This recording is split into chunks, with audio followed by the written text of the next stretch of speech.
jolly day. Would you like to try our peach mango pie with a side of weekly Phoenix Wright kissing appointment? Because if you do, then let's go ahead and get started.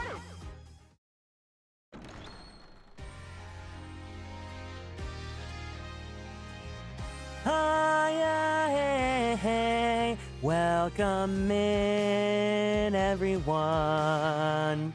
I hope you're doing well. Hi, hey, everyone. Welcome in, welcome in, welcome in.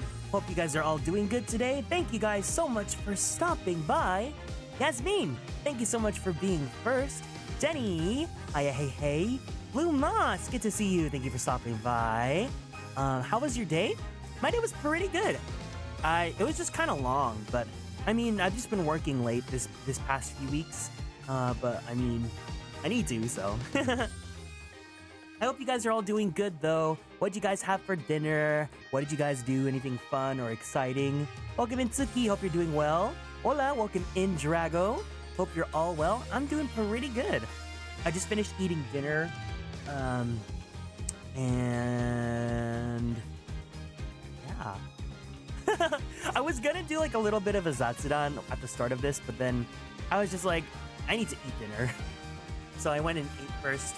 I didn't really have anything that exciting in my mind anyways, but I did want to do another Ace Attorney stream this week because we're like getting into the really juicy parts of the case. I'm like super excited to be finishing off this case with you guys. I don't know how much more we have left, but you know, the usual. We're at like the second part of the trial. Welcome in, Luke. Hope you're doing well today. Hi, hey. Hello. But yeah, it's getting juicy. It's getting really good. So thank you guys so much for hanging out with me today. And of course, if you guys are watching the VOD, thank you so much for watching the VOD as well. I'm trying my best to like acknowledge people that watch the VOD because in my head, I'm like, no one cares about this. No one's gonna be watching this.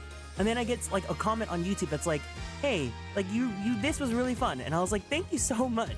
You know, regardless if you're here live or if you're watching the VOD, thank you so much for hanging out with me today. But anyways, without any further ado, let's go ahead and do day 2, trial, day 2. I think this might actually be the final part of this case, and then we go on to the 5th case on Saturday or Sunday. So anyways, let's do this. As always, can you guys let me know if the audio needs to be turned up or down? I did turn up the source for the Elgato because of Persona, but if anything needs to be adjusted, as always, just feel free to let me know.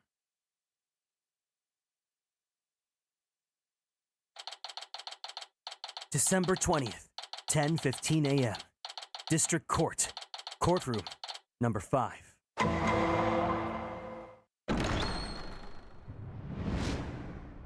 Day 2. Courtroom is in session. All rise! I suppose we should reconvene the trial of Solomon Starbuck or something. Objection! Your Honor, could you please come out from under your bench? There are no more bombs. I promise. Oh, yes, my apologies. I'm still a little jumpy when it comes to trials involving bombs. I mean, first the courtroom exploded. And then Mr. Tonate self-destructed. I guess that's one way of describing what happened to Tonate. Anyway, it seems that Mr. Justice was seriously wounded by Mr. Tonate's actions. So, you, Mr. Wright, will be taking up the defense. Do you have an understanding of what has happened in the trial thus far? Yes, Your Honor. The defense is ready. Very well. Is the prosecution also ready?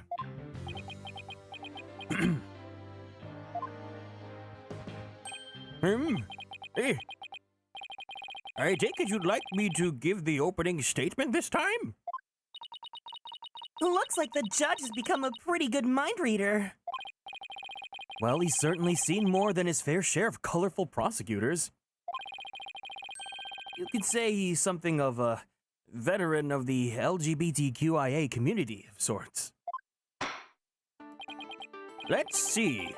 In the previous part of this trial, we learned that the victim, Kieran, escaped from Launchpad 1 carrying the defendant, Solomon Starbuck. There were explosions on the second floor of the Space Center and on the rocket itself. The two astronauts used Launchpad 1 corridor to reach the boarding lounge. And? How could the victim climb down the ladder if he was carrying the defendant, That was the mystery that needed to be solved.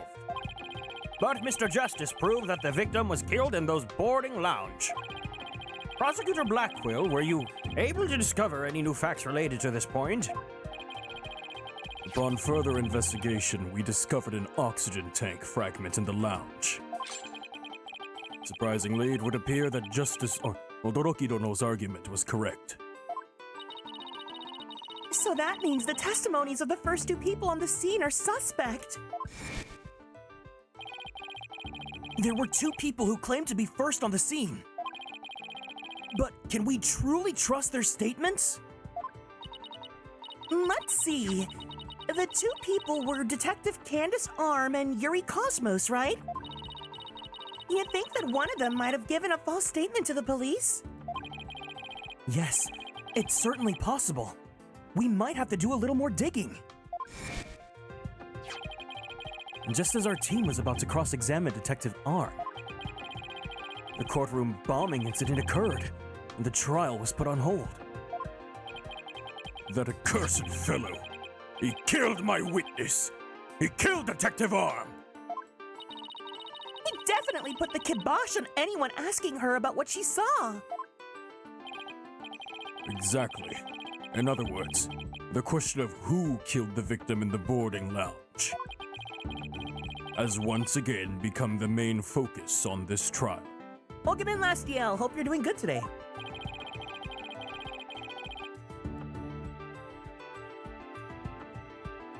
I want to preview this. I want to see if I can mix this a little bit more. Is this better? Okay. It's obvious Prosecutor Blackwell still thinks it was Mr. Starbuck. Fulbright said that Blackwell has a thing against the astronaut. Nevertheless,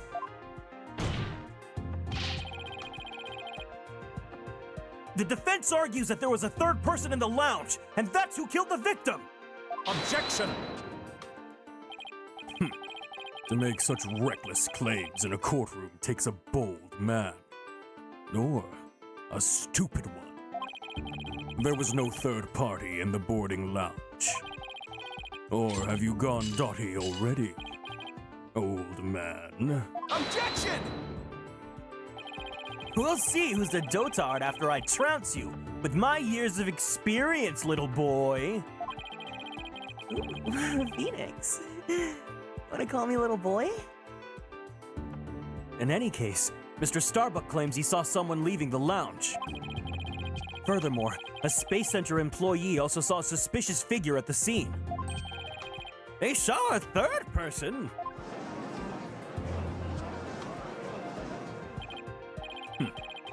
I see my sister has been running her mouth. That's right! I almost forgot that Aura is Prosecutor Blackwell's sister. No matter. She didn't see this mystery person's face clearly. Therefore, there is no evidence to indicate that this person was not the defendant. I guess the possibility that the figure was Mr. Starbuck is still there. In brief, we need to determine if a third person was there or not. To this end, we should hear the testimony of one of the first people on the scene. Director Cosmos, huh? Very well. Bailiff, Please bring the witness to the stand.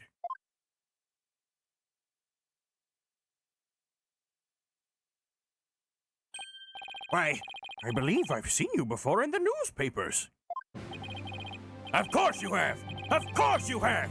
For I am Yuri Cosmos, director of the Cosmos Space Center, which of course was named after me, Yuri Cosmos. Don't you have anything you wish to ask me? Looks like he's all geared up to do some bragging. 7 years ago, I successfully launched the Hat One, and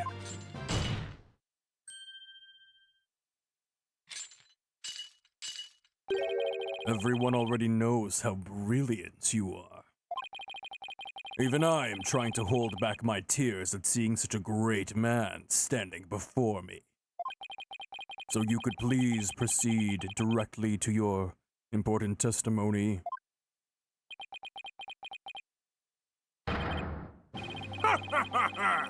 I see this fine young lad as a proper appreciation of greatness. Pokemon Shoujo.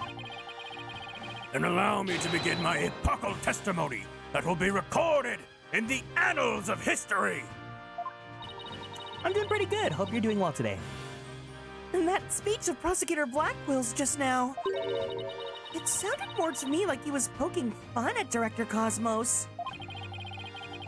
It's probably for the best that it sailed right over the director's head.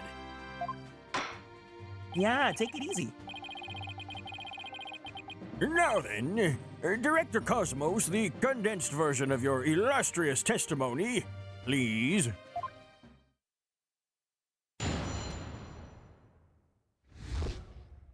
What I saw at the scene.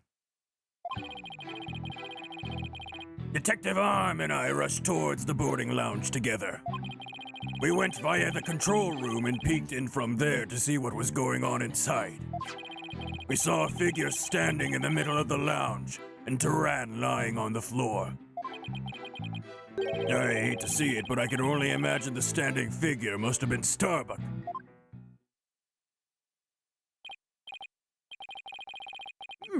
I see. So, in your testimony, you claim you arrived at the scene after the two had escaped from the launch pad to the lounge, and just after the victim had been killed.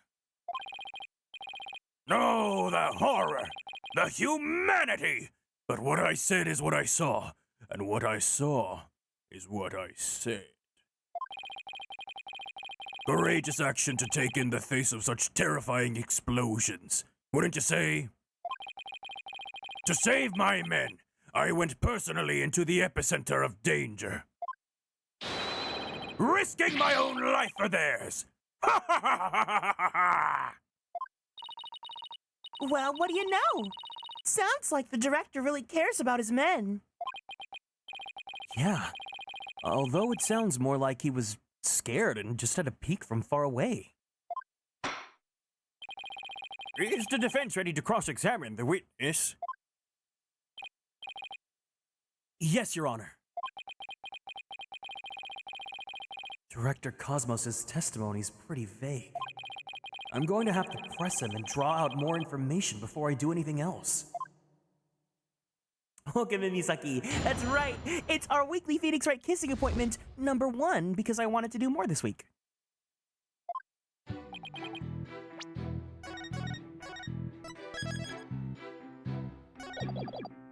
Hold it! Hold it! Where were you coming from? Welcome in, Juan. I'm doing good. Hope you're doing well. The 6th floor. We were making sure any stragglers made their way to the 4th floor. It was then that we heard about Starbuck and Turan and hurried to the 3rd floor lounge. On my galactic scooter here, of course! Why do you keep calling it galactic? Does it have something to do with space? Of course! It's specifically designed to be used on galactic battleships. I see. Then I take it works in 0G2? Sadly, no. With the current state of technology as it is, I'm afraid it would just float about and be galactically useless. Well, that's a galactic bummer. I see. So you rushed to the boarding lounge on your space-age pogo stick. And when you got to the scene, what did you see? Hold it! Let's see. According to this diagram, you didn't have to go through the control room to get to boarding lounge 1. Looks like you could have gone there from the southern corridor as well. Yes, but in her haste, Detective Arm rushed ahead of me towards the control room. All I could do was merely follow behind her. I see. So we peeked into the boarding lounge from the control room door and... Hold it! So you couldn't see who that figure was clearly, or what they were doing? Sadly, the only thing I could tell was that it was a person, standing motionless. The defendant, no doubt, staring aghast at his deed. What other explanation is there? I'm so close, but without evidence, I can't prove that the person's the third party. I don't relish in this, and... Hold it! Aura Blackquill also saw a suspicious figure in the lounge. But she gave the statement that it was too dark to see the person's face clearly. Did you see this figure's face clearly? No, not clearly. The lighter they were holding illuminated the area around their feet at the time. But other than that, I could see little else. That's why I could see Taran, but I couldn't see who the other person was. So for all you know, it might not have been Mr. Starbuck. Isn't that correct? I would like to believe that. Starbuck isn't the type of man who's capable of murder. Objection! When the witness entered the boarding lounge, there was no third person there.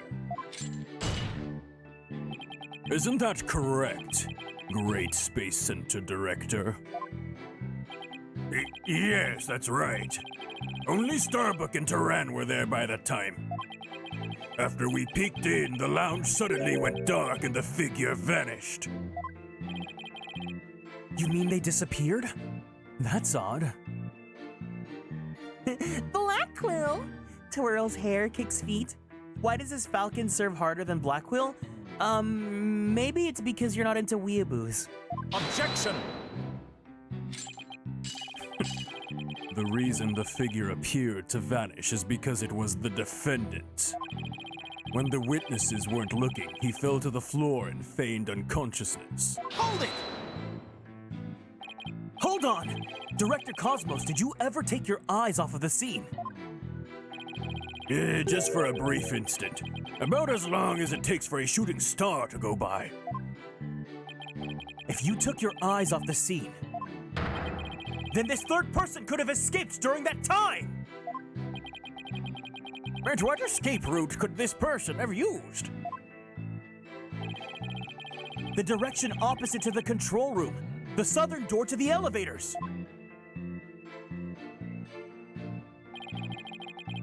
There is no security lock on that door, so it wouldn't have been possible to escape that way.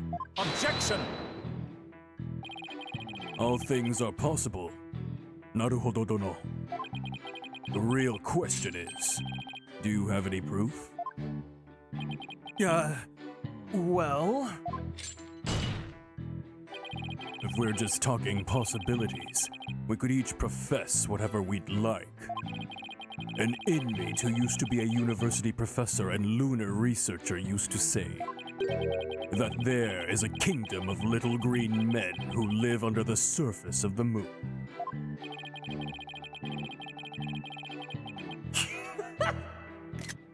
As long as they don't punish us in the name of the said moon for what we've done to it.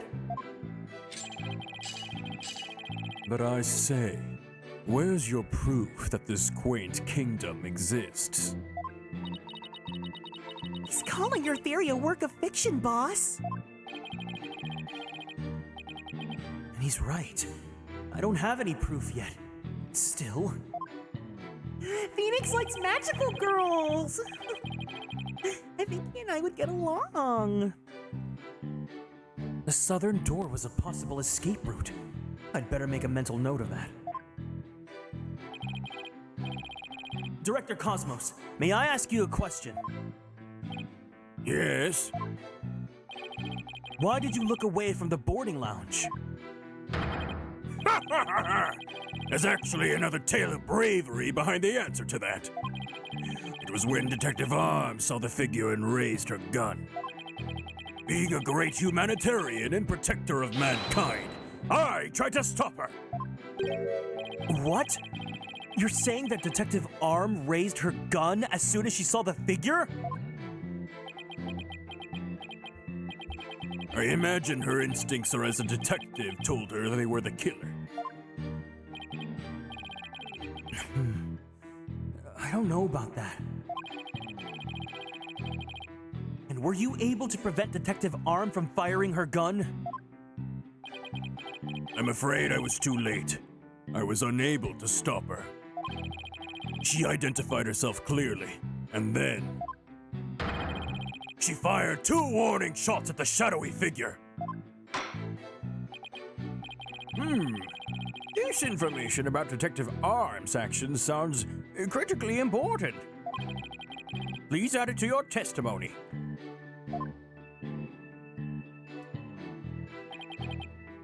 Hold it! And neither of these 2 shots hit the culprit? That is correct. The detective appears to have missed on purpose.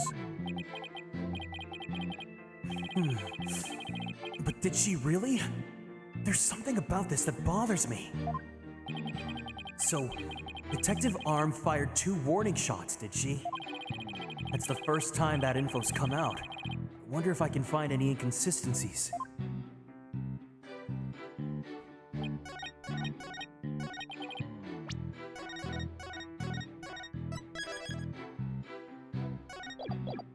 Hold it! Oh, no! That's not what I wanted! I like Phoenix so much. He looks so handsome. Okay, so let's present.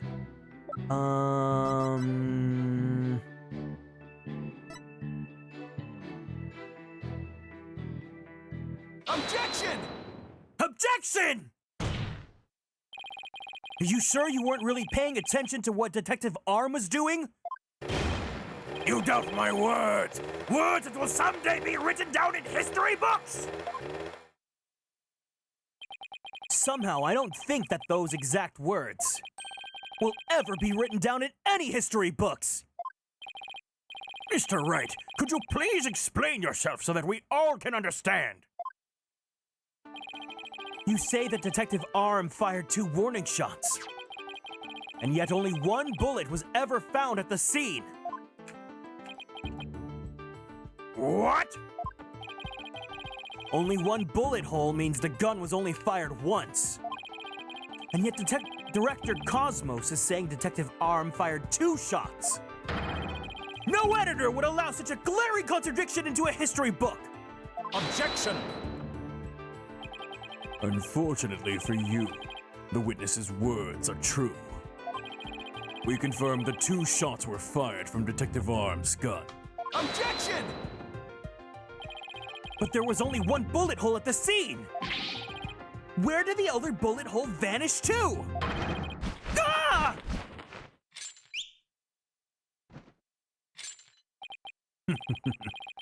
You should know the answer to that already.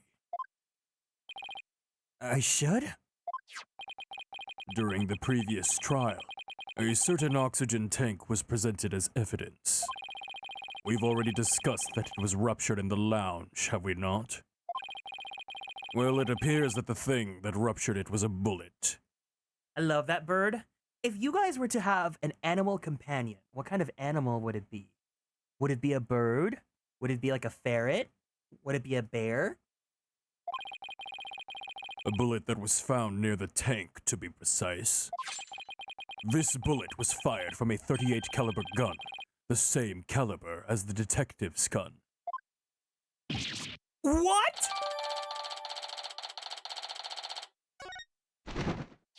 A fox, of course. The rifling marks also match up.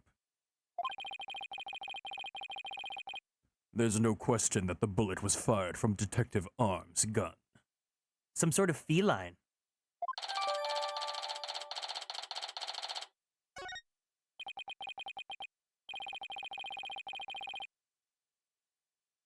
Rifling marks?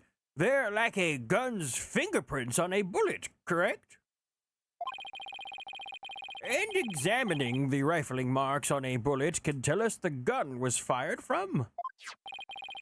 One of the bullets the detective fired found its way into the holographic image display. The other bullet came to a stop near the victim's oxygen tank. The evidence confirms the director's statement that the detective fired 2 shots. My beautiful contradiction. Gone. Oh, gone. I mean, like a big cat, like a lion, tiger, panther, or leopard. I'm surprised you're not saying like a dragon. So that bullet hole was from a .38 caliber, huh? I'd better update the record.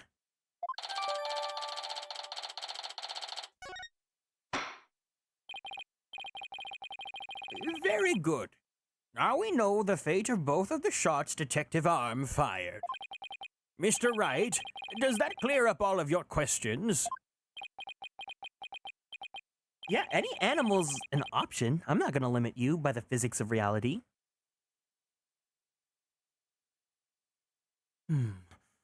Detective Arm fired 2 warning shots. One hit the holographic display, and the other hit the oxygen tank. Does that really clear up everything about what happened at the scene? No, Your Honor, it doesn't! Detective Arm fired 2 warning shots from a .38 caliber gun. But that doesn't explain the existence of a certain piece of evidence found at the scene. A piece that points to the existence of a third person. Hi, May! Welcome in! No. Very well, but it won't do to keep us waiting, Mr. Wright.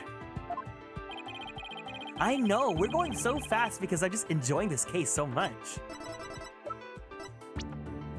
I'm enjoying it so much, I had to do another day of it. Take that! Take that! And what is this metal pellet supposed to be? Just a little something of great importance we found at the crime scene, Your Honor. You found it where? In a floor gutter at the crime scene. Looks like the police and prosecution both missed it. Furthermore, this is a .10 caliber bullet, making it much smaller than one of Detective Arm's .38 calibers. Then that means... Exactly. One more person must have been in their lounge. A third person who had a gun that could fire .10 caliber bullets! Urgh. And if that's true, it explains why Detective Arm fired warning shots. The third person fired at Detective Arm and Director Cosmos with their gun. And in return, the detective fired her warning shots. Isn't that how it really went down, Director Cosmos?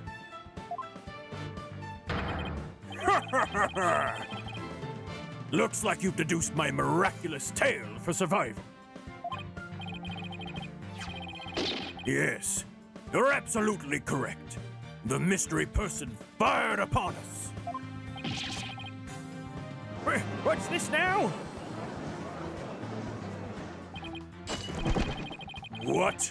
You never breathed a word of any of this to me before. Well, all great men have a secret or two, you know.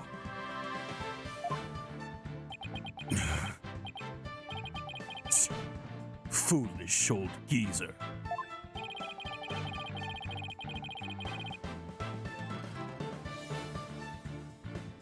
So Director Cosmos really has been hiding the presence of a third person all along? Director Cosmos! I want you to testify to the court about what you really saw! Secrets don't make friends, they make best friends.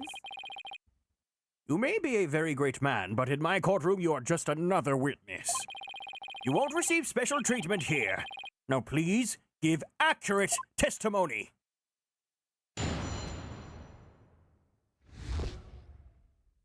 What I really saw at the scene. Detective Arm and I rushed to the control room together. In the lounge, we saw a figure standing in the middle of the room, and Tyran on the floor. We were still in the control room to the east when the figure fired at us. Given that there was no third person in the lounge when the witness entered it, does that mean that the person who fired the gun had to have been the defendant? Not necessarily. It's still possible that it was someone else. Most likely, as soon as Detective Arm and Director Cosmos discovered this person. They escaped through the southern door, the one that didn't have a security lock. Objection! Double-edged swords are a tricky lot. Mishandle one, and it is you who is cut down. Huh? Your reasoning could apply if Spaceboy was the killer as well. Think about it. After being discovered, he could have fired the 10 caliber gun. Detective Arm would have responded by firing 2 warning shots. All he had to do was feign unconsciousness to invent the possibility of a third person. Objection! But Mr. Starbuck didn't have a gun in his possession when he was found by the police. Nor has a gun been found at the crime scene. Its absence can only be explained if there was a third party who took it with them. Objection! Recall the existence of a trash chute in the boarding lounge. The defendant could have simply thrown the gun down the chute. Objection! But you can't deny the possibility of a third person leaving with the weapon! Objection! It's up to you to prove that possibility. And I trust you haven't forgotten my little piece of decisive evidence. What evidence? Why, the detonator switch that was found in Mr. Starbucks' pocket, naturally. The most compelling evidence of all that tells us he is the culprit. Ah! I did forget about that! Look, your baldness. How deliciously obvious that it is that they lack the evidence to rival mine. Wow, he silenced our third-person theory to ribbons and served it to us just like that. Yes, well, I have a question of my own, actually. That bullet that the mysterious figure shot, what did it hit exactly? It hit me. So does that mean you're a ghost? I was wondering when you would realize it, your baldness. Blackwell serving hard. I take my previous statement back. Oh. You know, here, I have to pull up the picture then if you guys want to see Blackwell serving.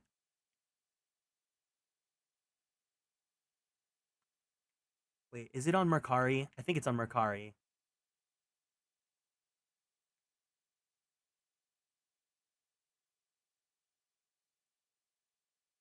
It's $70? Stop. Stop. Oh my god. Here, you guys want to see Blackwell serve cunt?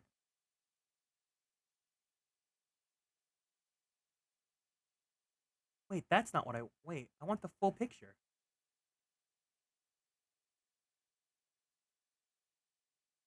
Here. Look at his sassy hip.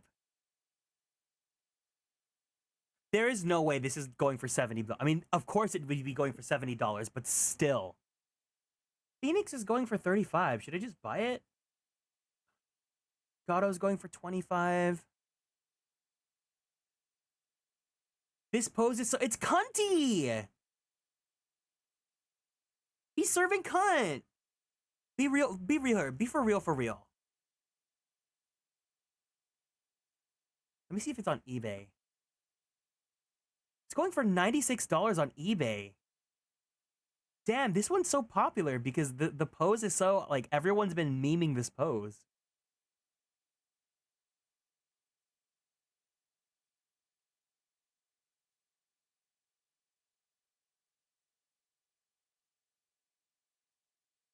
I was wondering when you would realize it, your baldness. Director Cosmos is an authentic bona fide ghost. He can even pass through walls. Objection!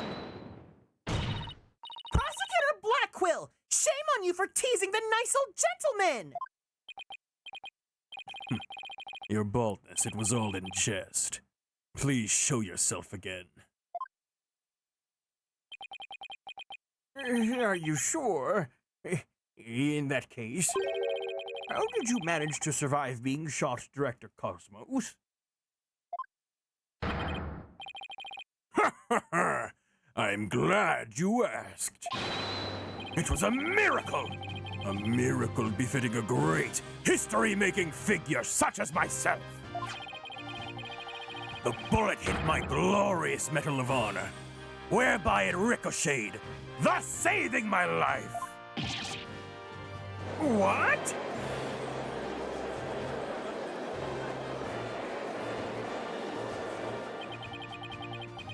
That's unbelievable. I have to check this out. Oh, wow! Look at that! There's one extra Gyaxa star! The odds are literally astronomical. I guess it really was a miracle. It's beginning to really feel like the Cosmos is watching out for Director Cosmos. But why did you conceal this information, Director Cosmos?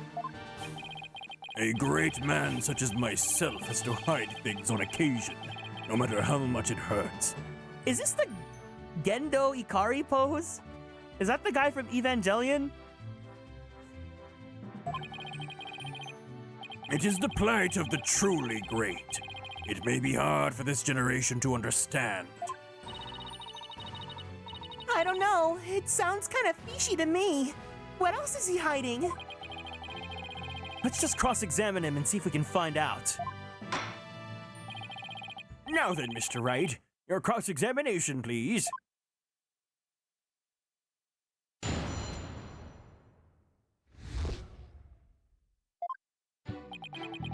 Hold it! We've already heard all about that part. Don't you have any new information? Well, let me see. If you have an hour or two, I can tell you about the Hat One miracle. Hold it! We already know all about that too! Tell us about something related to this incident!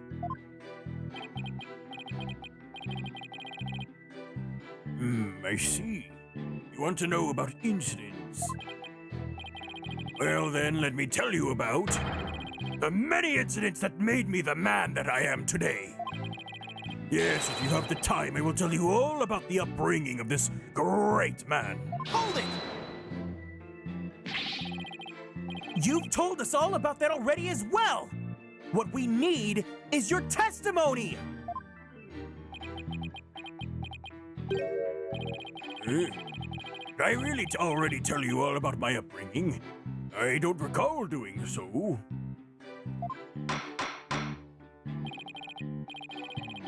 Director Cosmos, you could save your boastful tales for later.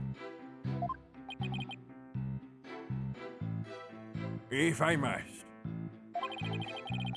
Well, we peeked in through the control room door and... Hold it! But it was so dark you couldn't see this figure's face. Isn't that right?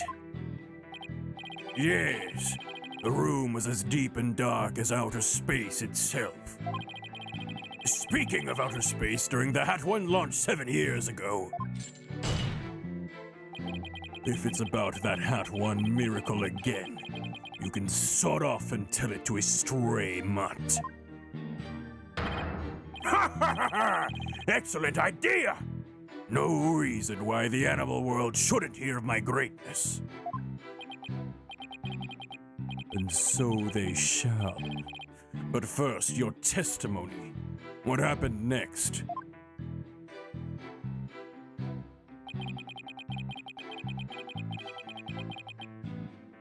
Hold it! So in other words, you were fired while you were at the control room door. That is correct. There's something not quite right about that. Director Cosmos, the bullet this person fired hit you. Isn't that right? Yes, it was a miracle! A miracle befitting a great history-making figure such as myself! The bullet that figure fired hit me while I was in the control room. But as the Cosmos would have it, the bullet bounced off my glorious Medal of Honor. In that case, the bullet should have wound up somewhere around the control room door. Okay, so the Director Cosmos was in the control room to the east. And while he was there, he was shot at by someone with a 10 caliber gun. But the bullet hit his metal, so he was able to escape with his life. He's a very lucky man. No wonder people think he's great. Hey, I'm a pretty lucky man myself, so if he's a great man, then I'm the king of all the cosmos.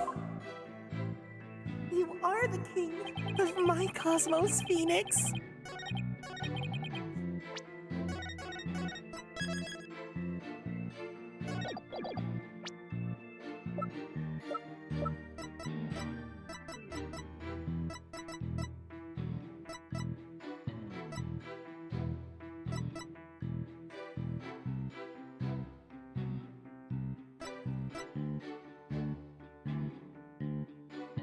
Can only be operated by the director. Backup power lets it function even when the power goes out.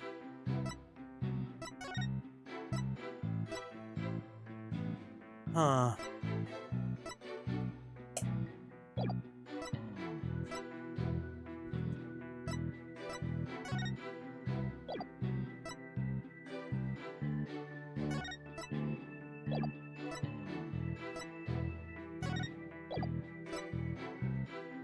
We were still in the control room to the east. Never eat soggy waffles when the figure fired at us.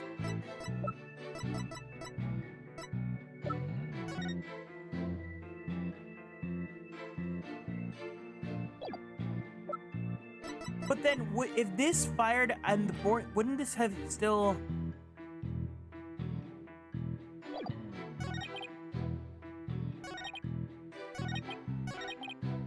There was a part where they said, like, hey, remember this information, it's important. Did I just use the map? Objection! Okay, no, it's not that. Objection!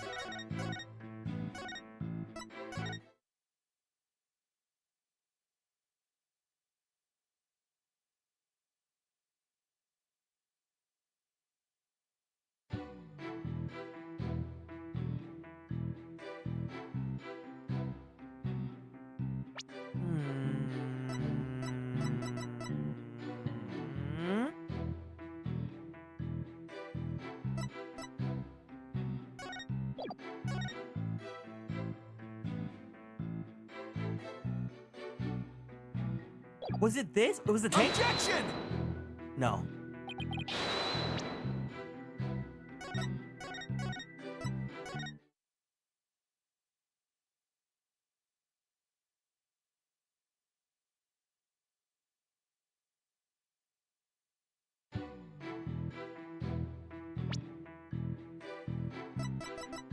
It's like something here.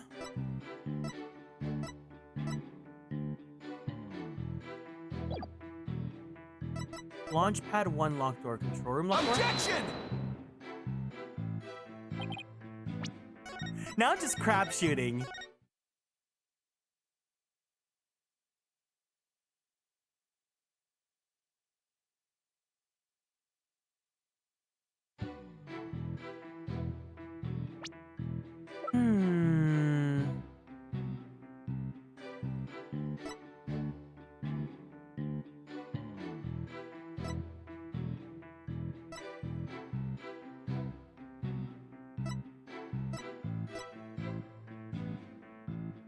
Oh, Southpaw. Objection!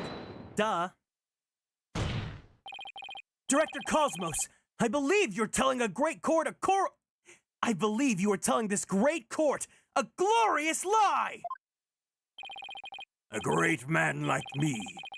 Have you ever heard of such a thing in all history? My accusation is based on the positions of the people who were in the lounge. According to your testimony, you and Detective Arm were near the control room door. And the mystery figure was standing in the middle of the boarding lounge.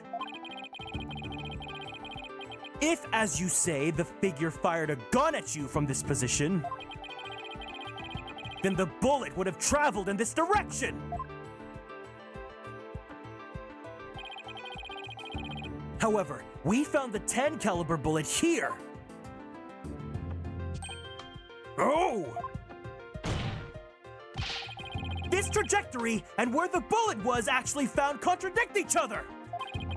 Director Cosmos, where were you really when you were being shot at? Ah!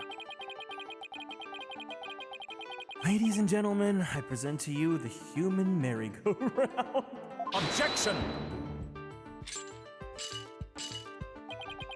Don't tell me you've forgotten already. Didn't the witness himself just tell you the bullet hit his metal? Of this, there is no mistake. Objection! But in that case, the bullet should have been found near the east side of the room. Are you trying to say that you can explain this inconsistency?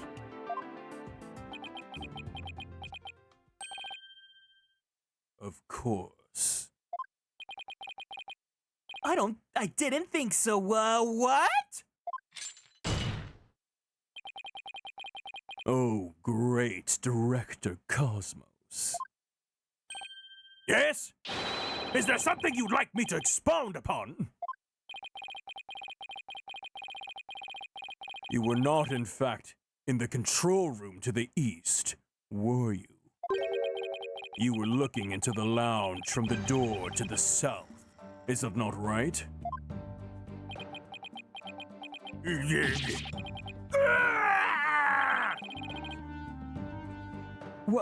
What are you getting at? Use your own brain. Your head must have some use other than housing that bird's nest. Bird's nest? Why does everyone pick on my hair? Director Cosmos and the detective witnessed the scene from the southern door. The killer fired at them there, and that is why the bullet was found in the south. Ugh! That makes some sense, actually. Also, the witness being at the southern door is rather favorable for the prosecution. Huh? I've got a bad feeling about this. How about it, Director? If you don't tell the truth this time... Yikes! He's handcuffs! You will become but rust upon my sword. I relish the chance to cut down a great man. All right, I tell the truth! Just put the sword away! You are correct. I, the great Yuri Cosmos. was looking into the room from the southern door. Gah! That's the complete opposite of the testimony he's given so far! Wow, this guy's like annoying. And now you've lost your possibility that a third person is in the room. I have? How? The director and the detective were near the southern door, meaning the killer couldn't have escaped through there. The western door required print recognition. The corridor beyond was filled with smoke. The only escape route left was the eastern control room door. And the only way to get through there was with Director Cosmos's fingerprints. Ah! In short, there would be no escape for any third person had there been one. Ah! My third person just disappeared. Like when one of Trucy's magic tricks.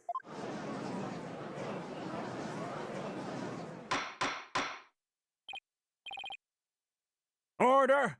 Order! Order in the court! Director Cosmos, why would you tell such an outrageous lie? Thank you for the save. I'll save right now.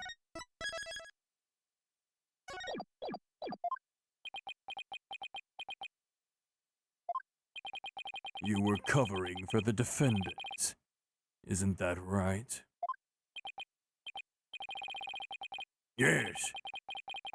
It was all for my love of men. Oh wait, I mean the love of my men.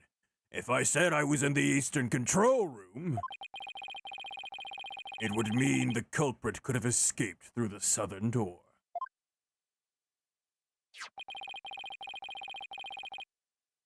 It would have been meant that there could have been a third person. All I wanted to do was protect Starbuck. I said I was in the control room to invent an escape route for a third person.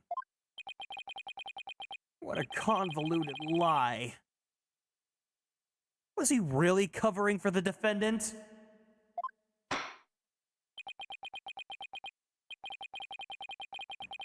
It looks like we've come to a conclusion. That the defense's argument, the possibility of a third person has crumbled. No! It's so... Yikes! The judge is about to hand down his verdict! Think, Phoenix, think! This is the perfect time to try and turn my thinking around! If the third person had no way of escaping the scene, then what if one of the people at the scene was this third person? Wait, what if the whole premise is all wrong? Director Cosmos said that he and Detective Arm rushed to the scene together. But what if that premise isn't true? What if one of them reached the scene before the other one? And if that person entered the lounge, then they would be the third person! The defendant is the only one who could have killed the victim and shot at the director. There doesn't appear to be any room for argument against these claims. I will now render my verdict. Objection! Please wait, Your Honor! There is still one possibility. Oh, this better be good, Mr. Wright.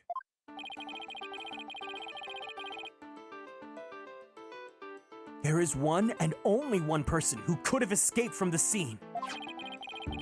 And that person would be the first person who arrived on the scene. Then, upon entering the boarding lounge,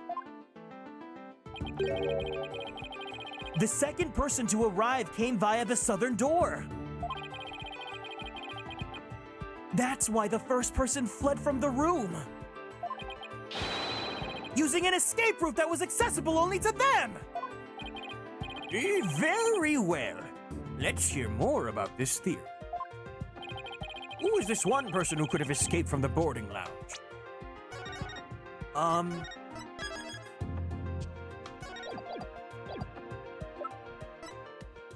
Blackwell? Take that! Take that! Oh, oops. Tee.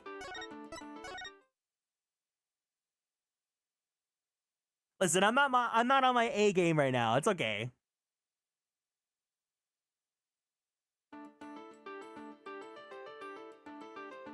Athena Sykes! Oh, Candace Arm. Take that! What? No? Wait, is it Doofus? Big Doofus?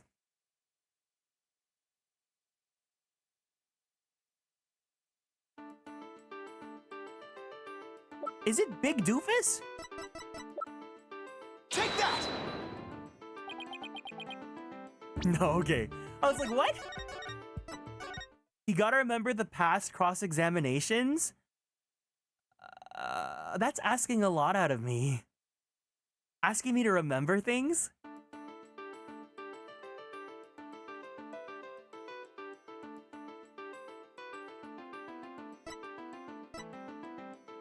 Also, give me 1 second. I need to hear something go fast.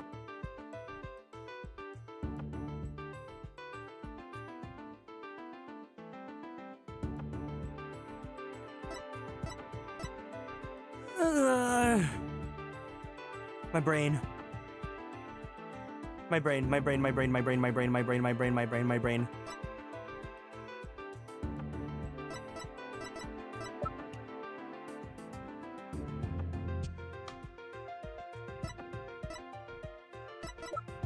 Cosmos?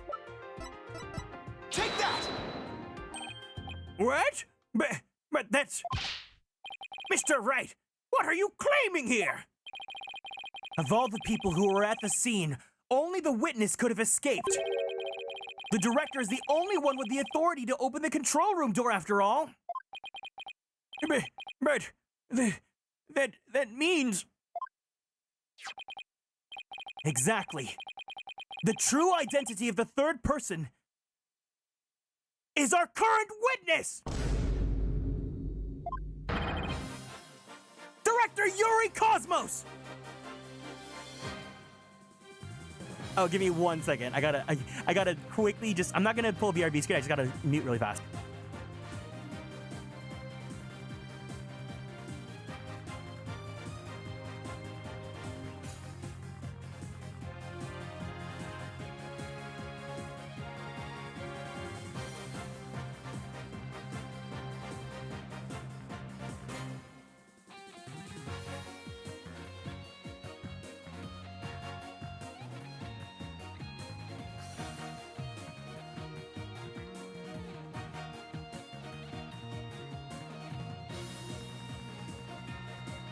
Sorry, it's Alex's birthday and he's reading his Kudo board and I wrote him a message, so I wanted to see what his reaction was. Oh, he's so cute. You guys can't see it, but I'm just watching another stream on the side right now. Okay. Director Yuri Cosmos! Ah! What? What?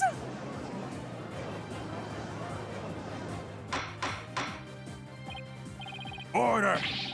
Order in the court, I say, Mr. Wright. Or, Mr. Wright, you will explain yourself in more detail. I assert that Director Cosmos arrived at the scene before Detective Arm and entered the boarding room lounge alone. Detective Arm arrived after that and saw a suspicious figure who was actually Director Cosmos standing in the lounge. And that's why she fired those 2 warning shots. Ah! I've been hit! I've been hit on the starboard side! Captain Wright! It's a direct hit on the enemy ship, sir! A magnificent shot! Oh my god, have you guys seen that artwork of Train Conductor Phoenix Wright? That's also what Captain Wright looks like to me, and I just... Phoenix Wright, conductor.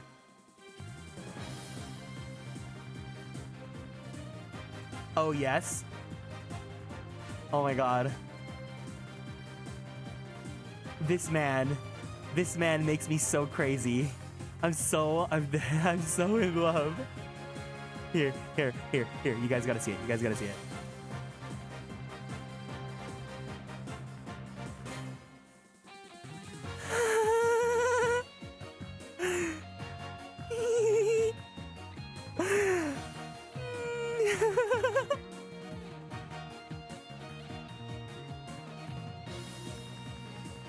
I love him.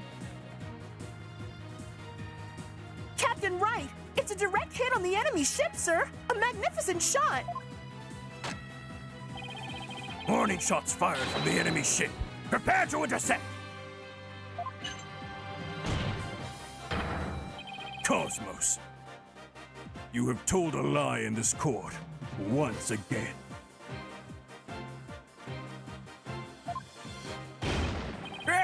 I've been hit! I've been hit on the port side! The enemy is called in reinforcements! Earth to Cosmos Control Center, requesting permission to ask that you return to reality?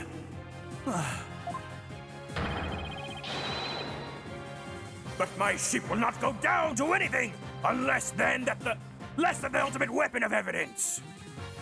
Objection! But I do have evidence. In fact, you could say that your battleship bears its scar. Do you guys ever play Bravely Default?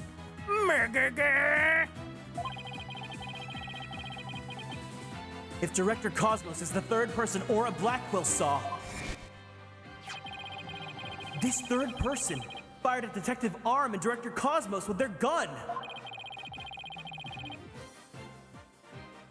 And in return, the detective fired her warning shots. Isn't that how it really went down, Director Cosmos? Looks like you've deduced my miraculous tale of survival. Yes, you're absolutely correct. The mystery person fired upon us.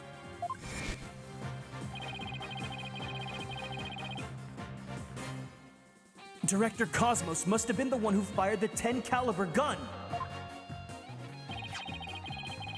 When Detective Arm discovered him in the lounge, it only makes sense that he would have turned and shot at her. Therefore, the evidence on the director's body is of a different kind of relevance than before. Once we compare it against another piece of evidence, the mark you received from the third party will be the proof that we need. To prove that you were the one in there in the lounge!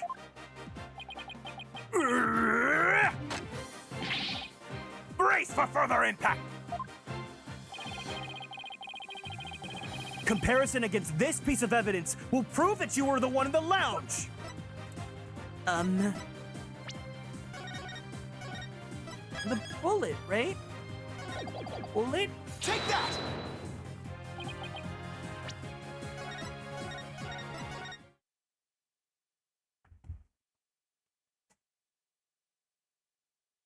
Bullet.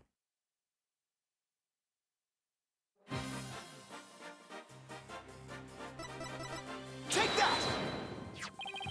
The .38 caliber bullet found on the floor at the scene didn't hit the oxygen tank. It hit Director Cosmos's metal. If we have that ricochet mark on the metal analyzed, I'm sure the caliber will match up. And if that mark proves to be from a .38 caliber bullet, it will prove that you are the third person we've been looking for! The bridge is destroyed! Losing altitude! All hands! Abandon ship! Thank you for the care package, Yasmin. Everyone, let's go ahead and stand up from our seats. Yeah. we're gonna go ahead and twist our bodies to the left. Twist our bodies to the right. And stretch our arms straight up to the sky. Let's roll out that right shoulder. Roll out that left shoulder. And slowly, very gently, let's roll out that neck. Take a deep breath in. Take a deep breath out. Let's go ahead and drink some water.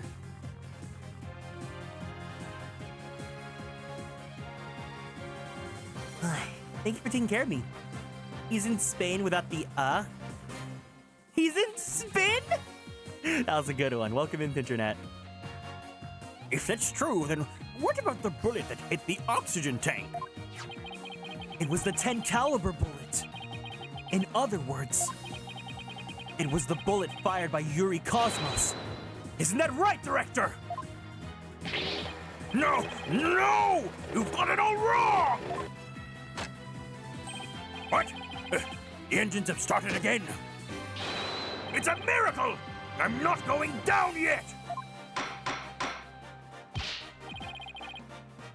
Witness, stop this at once and confess the truth! If you don't want history books to say that a great man was a great liar, Then accept your fate and tell the truth. Are you giving me orders? Me, the great director of the Cosmos Space Center?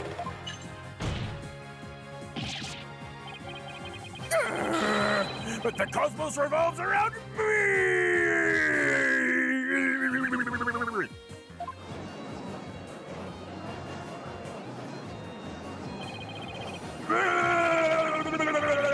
Someone get me off this thing!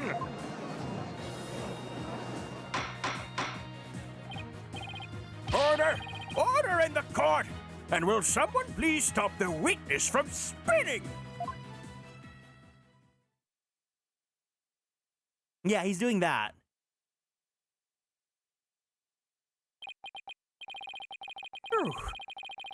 Thank goodness we were able to stop him from spinning off the face of the Earth. While he was twirling, I took the liberty of running an analysis on the mark of the metal. It was made by a .38 caliber bullet, matching it with the size of Detective Arm's firearm.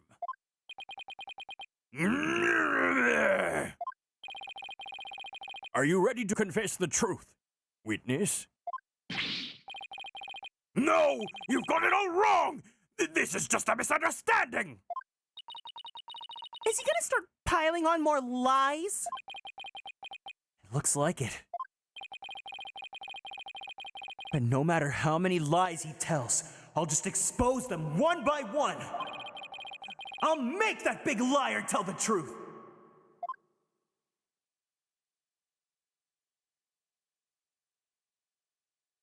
Oh.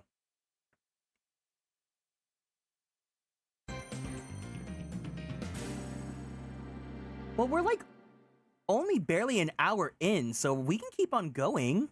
We don't have to end it here. Let's go ahead and save and continue on. Day 2, what Cosmos actually saw. Let's do it. Good thing I did the stream today. Yay! Yeah, guys, let's just end it here. Bye!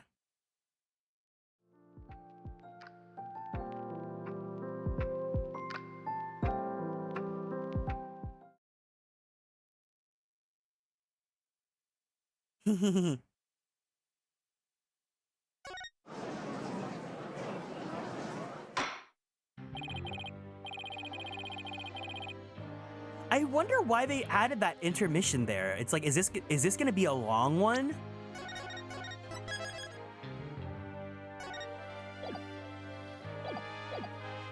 Director Cosmos, a new possibility has been presented by the defense. They are claiming that you were this third person. Forgive me. I'm so sorry. So the great pioneer of space development is revealed to be just another fabulous cur. I have only one question for the likes of you. Shall I send you off quickly? Or very quickly?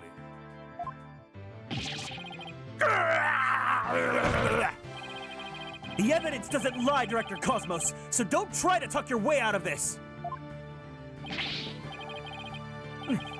Fine, I'll tell the truth. It's all just as you say, Mr. Wright. It's true that I was there in the boarding lounge. I got there before Detective Arm, and when she arrived, she fired warning shots at me. I was afraid people would mistake me for the killer, so I escaped to the control room. I then went past the elevators and all the way down to the boarding lounge 1 again. I came up behind Detective Arm and pretended to be the second on the scene. What a troublesome old man you are, with such convoluted deeds and thoughts. I see. So then, are you still insisting that you did not kill the victim? Of course I am. When I arrived at the lounge alone, I saw the true killer. The great Yuri Cosmos was a history-making witness. Hold it! Now hold on just one moment! We just proved a few minutes ago that the third person that Mr. Starbuck and Miss Aura Blackwell saw was you! No, it wasn't me! It was the other person as well! If I were the killer, why would I lie to cover up for Starbuck? I would just leave him to take the fall! That is an excellent point. All I wanted to do was protect Starbuck. Can we trust that, though? I highly doubt we can trust this man. I said I was in the control room to invent an escape route for a third person. Well, it makes sense if he told those lies to cover for Mr. Starbuck. Still, a lie's a lie, Athena. So Director Cosmos claims he's not the culprit, but where's the proof? I just remembered. I have an alibi. Miss Blackwell said that she saw the killer at 10 a.m., correct? Yes? And? Well, I was on the 4th floor helping with the evacuation effort. Ask any member of the staff you'd like. They'll corroborate me. The director is not fibbing to the court for once. I confirm that he has an alibi for the time specified. So, you're claiming that Miss Blackwell saw the killer commit the crime first at 10 a.m.? And that you arrived at the lounge after that? Yes. I believe the person I saw is the same person that Miss Blackwell saw. Although it was pitch black, so it was more of a shadowy figure and less of a person. And I couldn't actually see their face, but it was definitely the silhouette of an earthling. As long as he has an alibi, we can't very well claim Director Cosmos wasn't the killer. No, we can't. Then again, maybe we don't need to yet. I wonder if he really was covering for Mr. Starbuck. Your Honor, the defense moves to have the director testify about the person he saw. Very well. Director Cosmos, your testimony, please.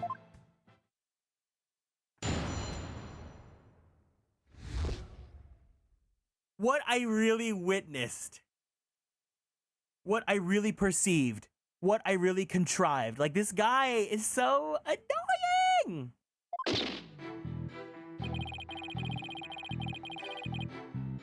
As I tried to enter the lounge, the true killer inside fired a gun at me.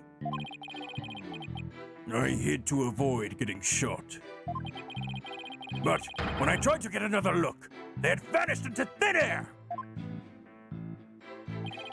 I was near the elevator side door and, well, the Launchpad 1 door. And the control room door should have been shut tight to the killer. So you were shot at by the killer as well? And then they disappeared? Yes, though luckily no harm came to my glorious body. Unfortunately, the bullet hit Turan's oxygen tank. I know because I heard a ping! That must have been the sound of the tank being ruptured. Wait, but I thought the bullet hit his metal. That was Detective Arm's bullet, remember? Right. What a mess this is turning into. So, let's see.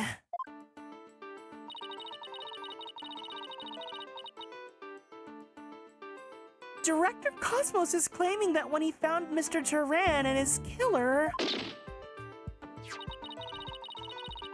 the culprit shot a 10 caliber bullet at him?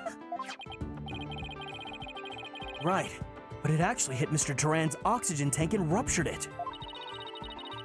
And then the killer disappeared, and the director went into the boarding lounge. When Detective Arm caught up and fired those warning shots at him, judging by his medal, it looks like one of them almost took him out too. Good summary, but that doesn't explain where our mystery killer went. Director Cosmos, I was wondering if you could elaborate on when the figure disappeared. I'm ashamed to admit I tried to hide myself when I was shot at, but Why can't I read? Why is reading hard? when I peeped back into the lounge, the real killer was gone. I rushed into the lounge straight away to investigate.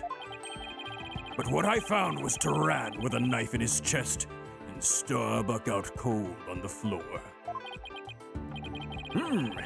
So we have a culprit who vanished from a scene that had no escape route. Vanished without a trace. It's truly like one of the great mysteries of the cosmos. Silence! A riddle of the ages indeed, but I'd rather know how a fibbing leech such as you can be lauded as great. A great man is always misunderstood in his own time. But he must remain true to himself, even if those around him don't understand. Yes, Automod, I will allow the word muffer. Wow, that might be the first true statement he said all day. Blackwell is an edgy muffer. He is. But he's also got that back arch. But how do you suppose this person managed to vanish so suddenly?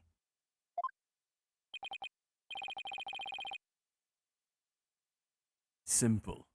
Because it was Space Boy himself.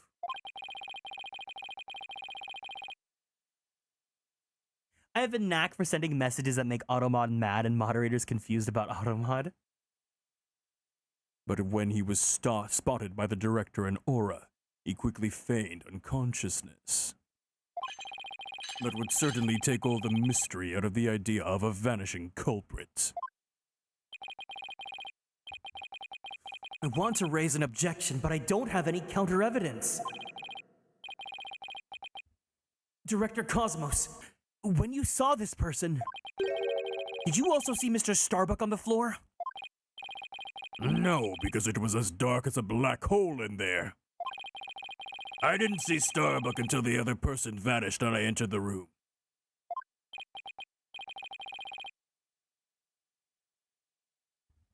It wasn't exactly helpful. I'm prepared to accept your surrender. なるほど殿。 I can't find any holes in his testimony, but I can't give up! Mr. Wright, why don't you let me help? Huh? While the director was giving his testimony, I detected a cacophony of discord. Which means he's hiding his true feelings from us, huh? This just might help us find out what happened to our vanished killer. That would be great, Athena. Let's see what you can do with him. You got it, boss! I wouldn't want to miss this chance to delve into a great mind. Yuri Cosmos, prepare to hand over the secrets of your heart to me!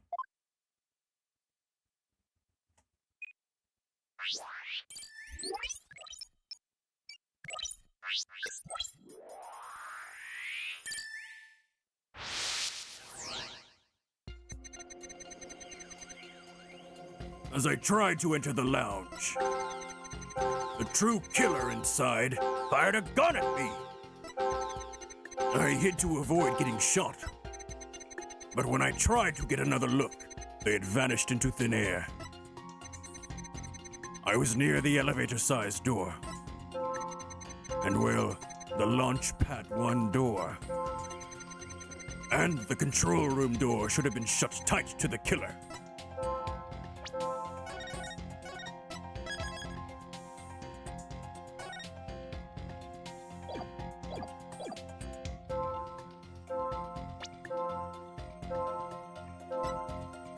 Got it! Correct me if I'm wrong, but you seem to be afraid of the launch pad door. The great Yuri Cosmos? Afraid? And what basis do you have for that outlandish accusation? Whether I have any basis or not, you seem quite distressed by it. Most certainly not.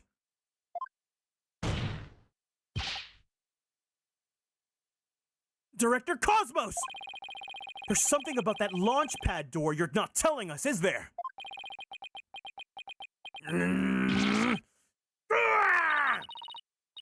Wow, he's speechless.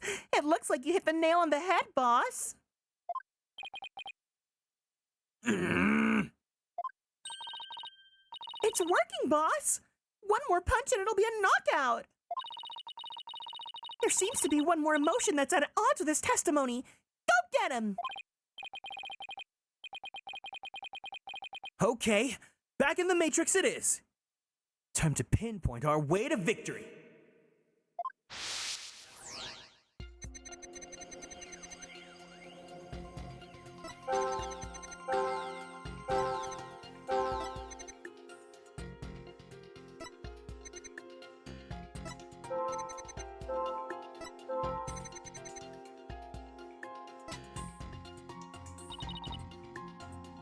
Talk about mixed feelings. He must be trying to account for a number of contradictions. Mr. Wright, maybe this time we shouldn't just look for contradictory emotions. We should also look for emotions that should be there but aren't. I guess it shouldn't be a surprise that his mind is a convoluted place too. He must have felt very shaken and distressed at the time. Let's focus on the fluctuations in his emotions and see what we can uncover.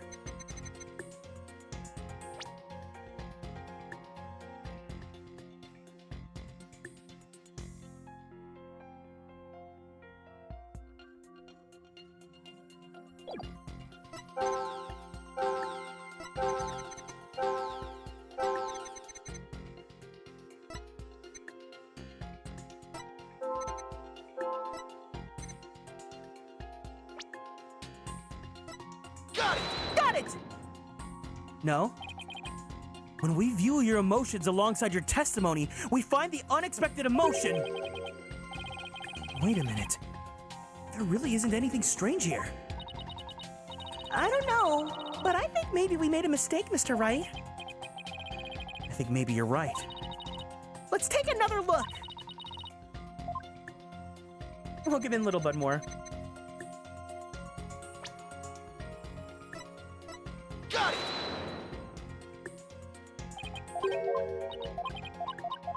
Good thing you don't lose health here, though.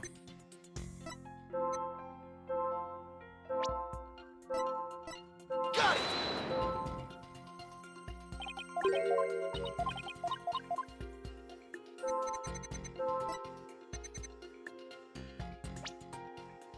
Got it!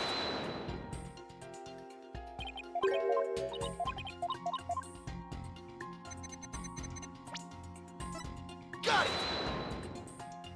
No? Now I'm just playing Bop It. Got it!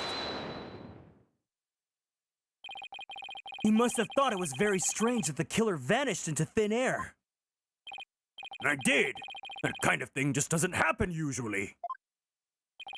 And yet, at the time, you barely registered any shock at the occurrence. What? Why are you? I can only think of one reason as to why you weren't surprised by the killer's vanishing act.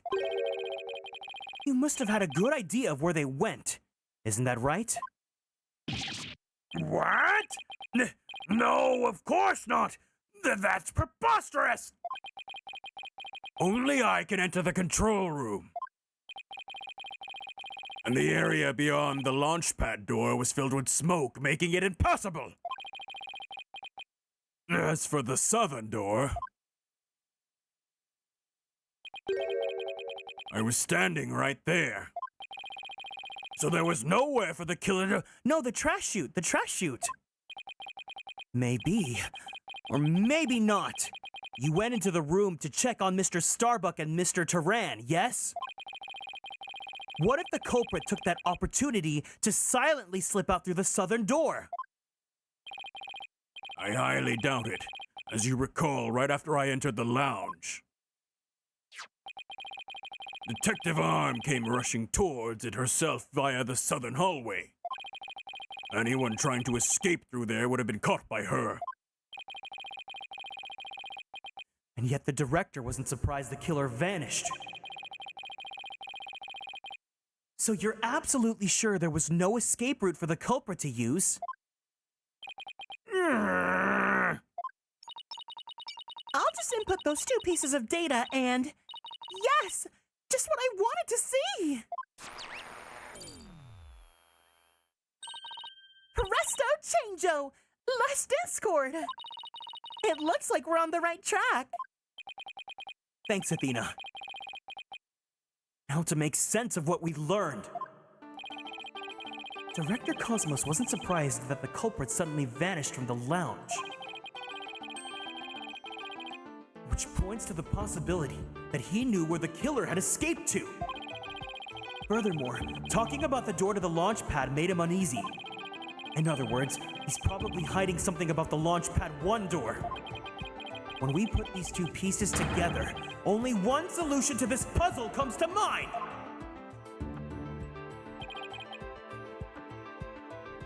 Director Cosmos, did the real killer escape through here?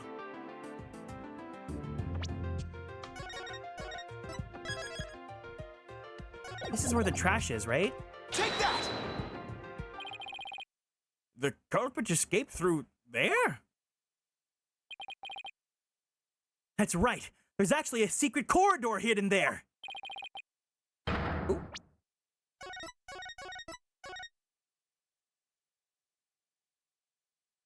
Did he not leave through the trash?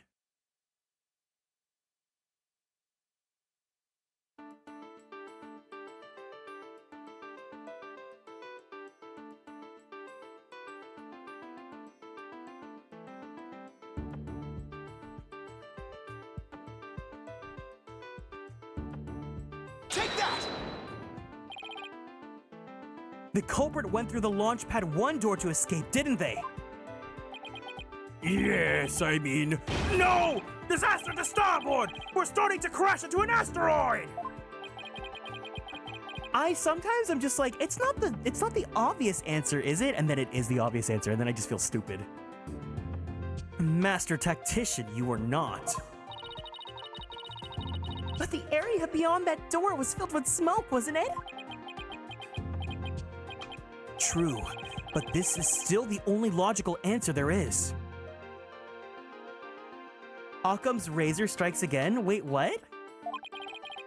If we can just figure out what the director is hiding about the Launchpad 1 door, we should be able to iron out the logical inconsistencies. That door requires fingerprint recognition. Only Starbuck Turan and I have access.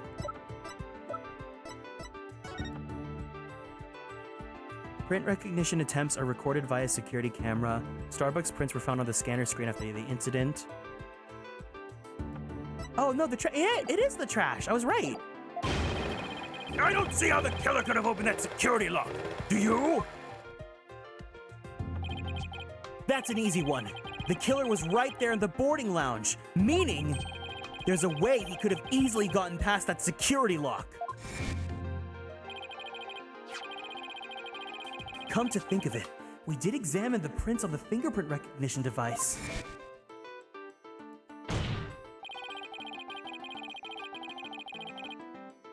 I propose that the killer use this person's fingerprints to get past the security lock. Oh, okay, I guess it's not the trash. Take that! That's... Mr. Starbuck was lying unconscious there in the boarding lounge. Anybody could have easily gotten past the security lock by using Mr. Starbucks' prints. And actually, Mr. Starbucks' prints are exactly what we found on the device's screen.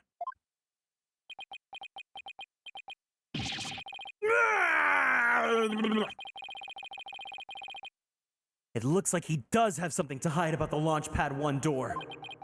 And I'm betting it's got something to do with the culprit's escape route. But I don't have enough information to see the whole picture yet. You know, something just occurred to me. Would you like to hear it? Huh? Oh, yes. By all means. There's a security camera in boarding lounge 1. Right? Right. The one that recorded the victim and the defendant. What about it, Your Honor? If the true culprit escaped into the Launchpad 1 corridor, then that might be recorded on the security footage as well. Then the mystery will be solved. What do you think of my logic?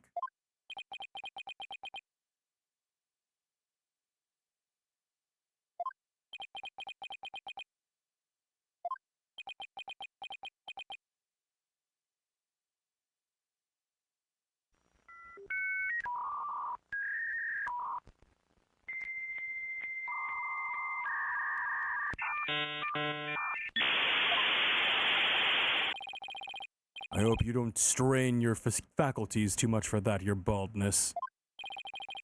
I beg your pardon? Look, if we play the security footage beyond this point...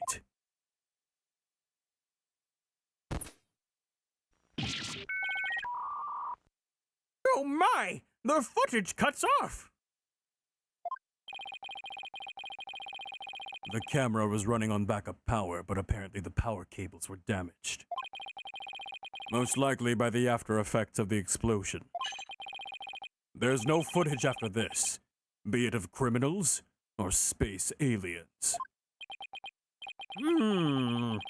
And I thought it was such a good idea, too.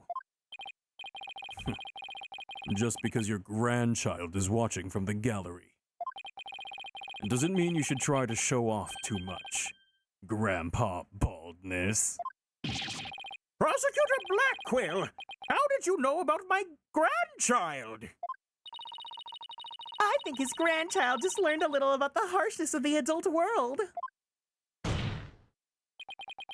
Setting aside the issue of grandchildren, I would like to have the witness continue. Director Cosmos, could you tell us more about when you entered the lounge?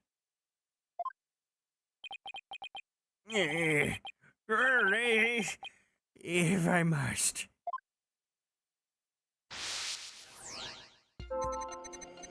I hid to avoid getting shot. After the killer vanished, I went into the lounge. That's when Detective Arm appeared from the elevator side door. And then the detective shot at me! So you see, the killer could have only escaped to the launch pad, right?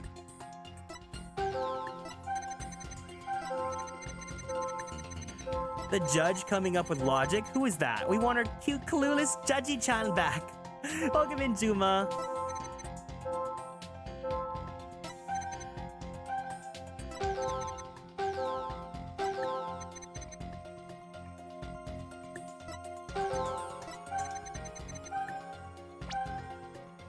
Got it!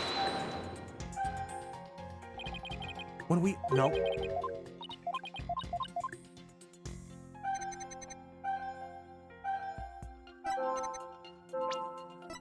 Got it! I'm so glad we don't lose HP from this.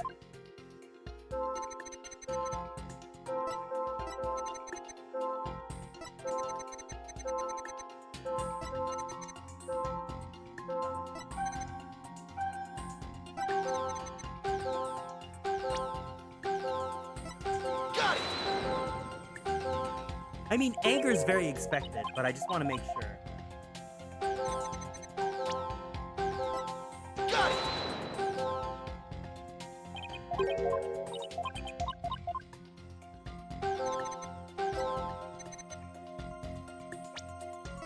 Got it!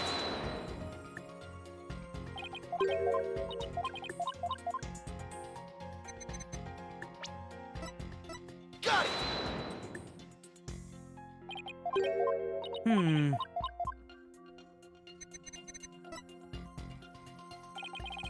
What do you think about Director Cosmos' emotional responses, Athena? Actually, my cat is really sick, you know. What? Oh, I'm very sorry to hear that. And on top of that, my dog just doesn't seem to want to play with me. Why are you telling me all this now? Just humor me, okay? Now, when you heard about my cat, and then about my dog, which story made you sadder? The story about your cat, of course. It's only natural.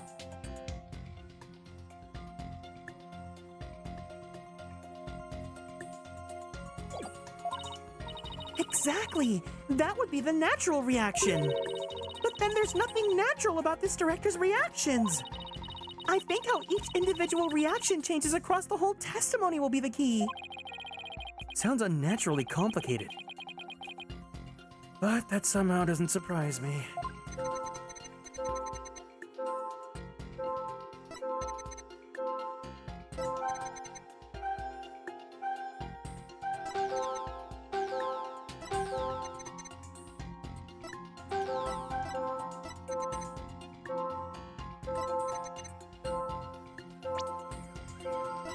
Got it! I'm just crapshooting at this point.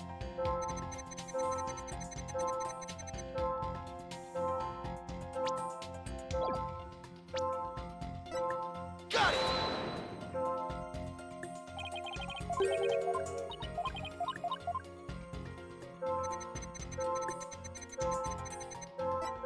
I'm like putting down my desk, but every time I do it now, I gotta like check and make sure nothing hits.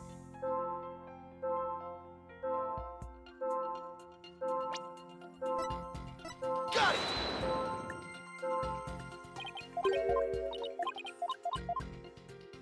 Oh my god, I'm so happy I don't get penalized for this. Got it!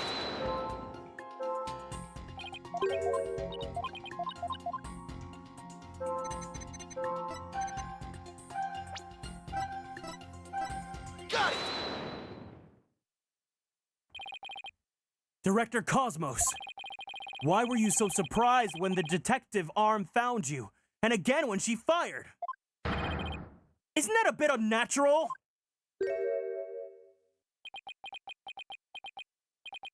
Sadly, even great men such as myself have ordinary human feelings. Our bodies are bound by the forces of gravity and emotions. Even a great man such as myself experiences surprise on occasion. Yes.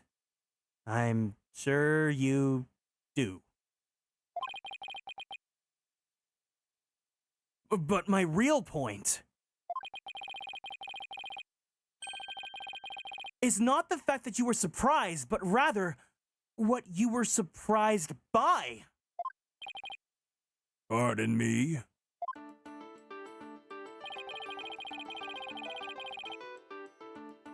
First, you were surprised when Detective Arm found you in the lounge. And just after that, you were of course again surprised when she shot you.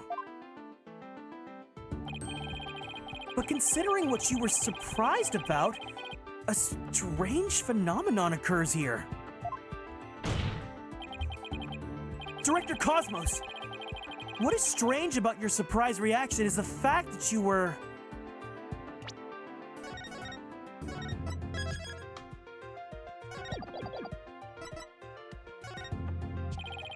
Sure, you were surprised when Detective Arm shot at you, but the surprise you felt when she found you in the lounge was much greater. The fact that you were more surprised by simply being found than by being shot at suggests to me that you were conflicted about whatever it was you were doing there. The enemy has acquired a new weapon. Commence operation! Hide under your desk!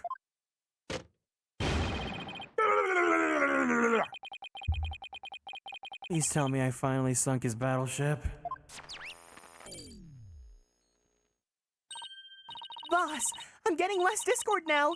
That must mean he really is hiding something about that launchpad door. And whatever he's hiding most likely has something to do with the killer's escape. I wonder what it could be.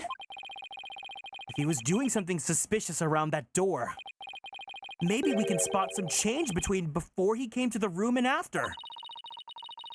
Detective Fulbright gave us a photo taken after the crime. Let's run a comparison. Let's see. This is the footage of the door before Director Cosmos arrived. The switch! The switch! The switch! And this is how the door looked after the director entered the lounge. Hey, look at that! There is a change. Something's definitely different. Director Cosmos! What is it? What have you two been up to over there? Finding the answer to what you were doing when Detective Arm found you, that's what. And that answer lies clearly in this footage. All we have to do is compare it to the photo that was taken during the investigation. Don't be ridiculous.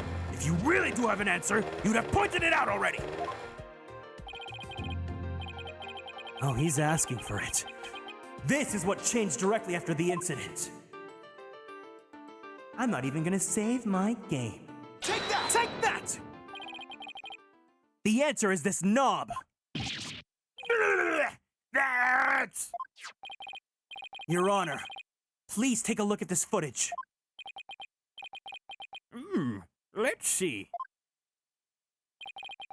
Take a look at the knob next to the launchpad door. As you can see, it's horizontal. Yes, it is, isn't it? However, when we investigated the scene of the crime yesterday, the knob was vertical. And what does that mean? It means that sometime between before the director arrived and after, someone turned this knob!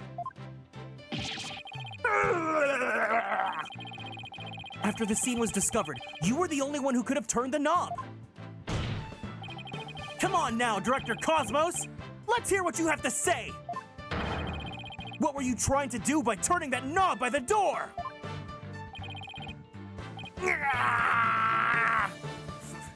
Fine, I admit it. You're right. I did turn that knob. That knob is a safety lock meant to keep the launch pad in place.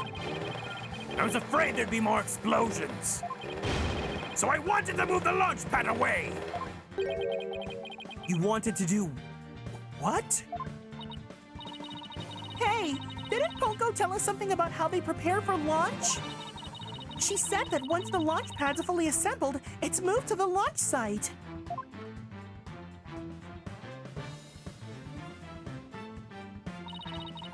But the safety lock in the boarding lounge has to be disengaged first. I guess that clears up what that knob is for. Oh, so if the killer escaped into the launch pad 1 corridor, maybe they were transported along with the launch pad to the launch site. I don't think so. The launch pad 1 corridor was filled with smoke. I don't think they could have escaped through that corridor. So then, where did the killer escape to?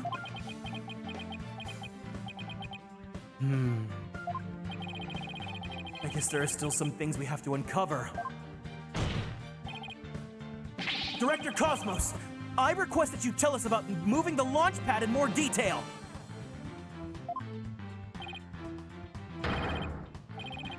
Fine, but listen carefully, for I am about to give history-making testimony.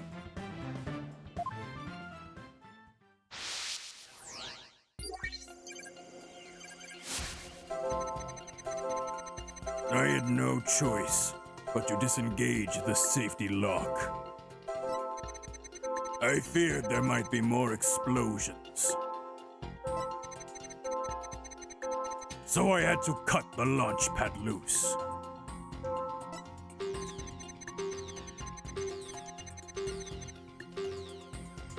Surely the only escape the killer had was through launch pad 1. But that area was a sea of smoke. Confound it! Where on earth could they have gone? The director seems driven into a corner now. I can tell he's having a hard time hiding his true feelings. Just one final push then. His attempts to conceal the truth shouldn't be all that hard for us to break through. If we keep at it calmly, I'm sure we'll cross the finish line. Got it! Easy peasy. I had no choice but to disengage the safety lock. You make it sound like you were reluctant to do so. And yet when you did it, you felt some joy, as if you were very pleased with yourself. Ah! How did you do it? How did you know everything as if you were there? Pretty impressive, isn't it?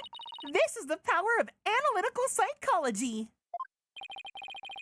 So care to explain why you felt joy when you disengaged the safety lock? When I think back on the facts we've discovered up to this point, I have to believe that you were trying to fulfill some hidden agenda.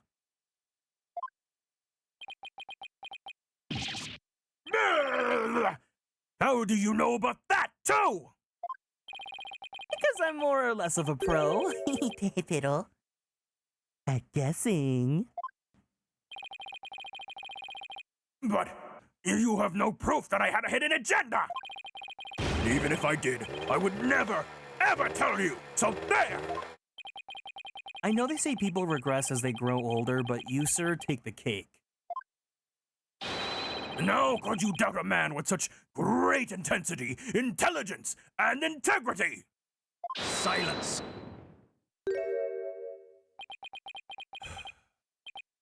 You, a man of integrity. Don't make me laugh. Prosecutor Blackquill? What came over him all of a sudden? You spouted nothing but falsity since you stepped up to the stand. You're not the kind of man that will be glorified in the annals of history. Not for greatness, anyway. Unless you consider greatest barefaced liar an honor. Liar! His words bite harder than his blade. You moved Launchpad 1 after the explosions? My, how naive you are. You fail to realize how even the facts themselves have betrayed you. You know, just a thought, but modern English can be your friend. And here's a thought for you. Pee-pee poo-poo. Immediately following the bombing, Launchpad 1 was on the boarding lounge 1 side.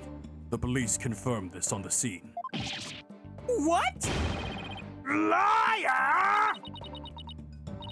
So that means the director didn't move the launch pad? Curse my judgment for calling history's greatest liar to the witness stand. Let us leave him to indulge in his lies and war games to his heart's content. Liar! Objection! But it doesn't make sense. You can't deny that someone turned that knob. And once the safety lock was released, I'm sure the pad must have went somewhere. If we chase down the truth of this issue, we just might find where the killer escaped to. Ah! You sure it must have went somewhere? We just might find out. Your arguments are nothing but conjecture, bluffing, and wishful thinking. Stop chasing your fantasies and see reality for what it really is. Or are you not man enough to do, boy? Ah! Talk about hitting below the belt. Youngins these days. I don't understand it. I'm sure Director Cosmos must have moved that launch pad. The knob was definitely turned after he came to the lounge. But the launch pad is right where it's supposed to be.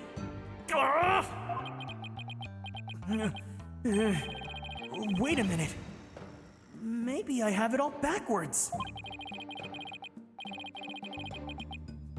What if the director turned the knob, not to move the launch pad away, but to bring it back to where it was supposed to be? What are you blathering about? What if the launch pad was at the launch site before the incident? And then after the incident, Director Cosmos moved it back to its usual spot. All he had to do was turn the knob to call the launch pad back. And it would have been right where the police found it. Ah! Welcome in, Kane!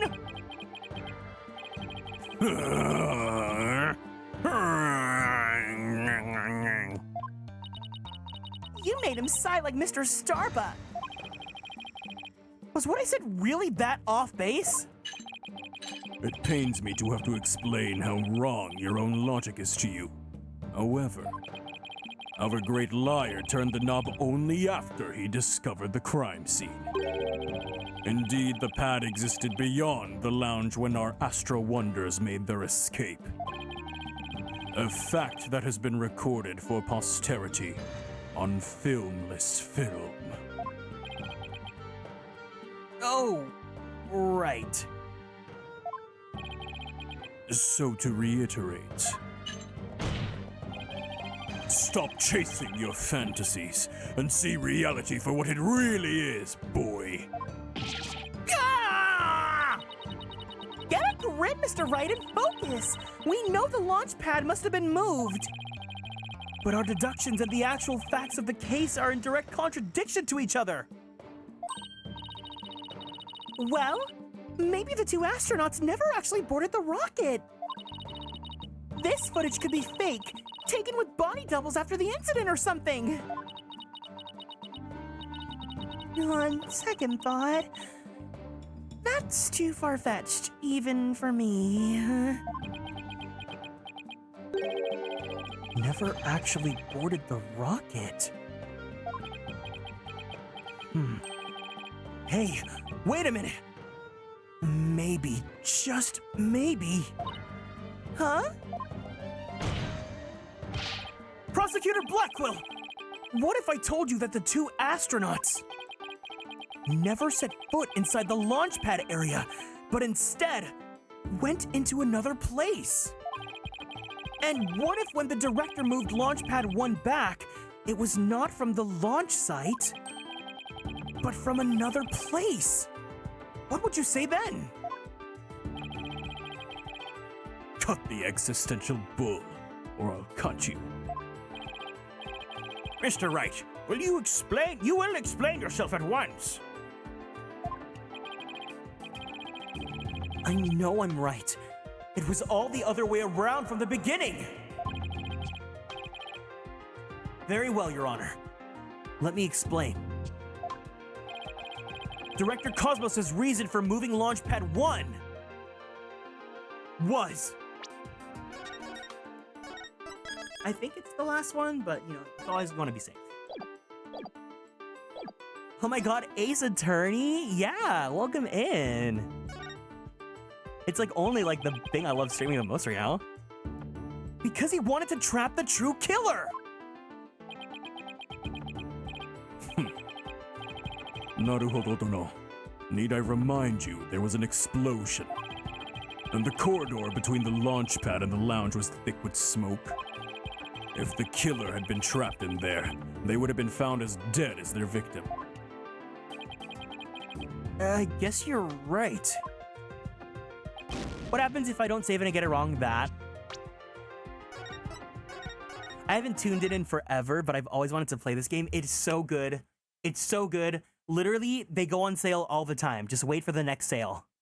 Let me check Steam right now. Hold on.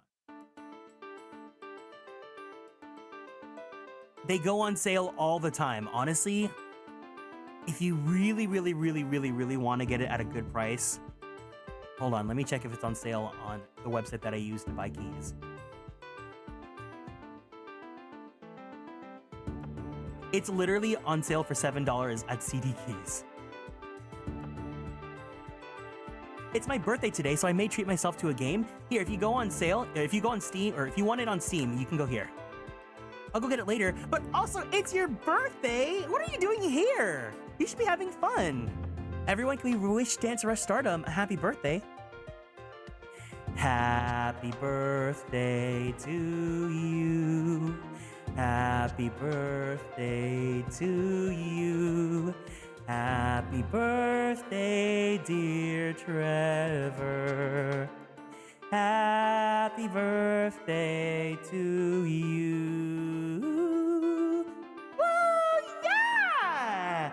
I'm so sorry that you have to work on your birthday. That's awful.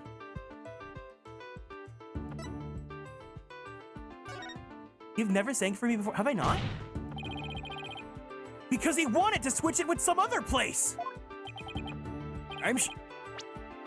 I'm sorry, but did you say switch it? What could he possibly switch to the launch pad with? Oh, you'd be surprised, Your Honor. All it takes is a little thinking outside the box, and the answer becomes as clear as day. This is what he wanted to switch the... Oh! Take that! Take that! Launchpad 1 was switched with the Space Museum. In the past, the Space Museum used to be Launchpad 2. It has all the same features as Launchpad 1 and can even be moved to the launch site. Meaning the Space Museum and Launchpad 1 can also be switched with each other. You can't mean... The rocket the astronauts boarded was not the one in Launchpad 1. It was the one in the Space Museum!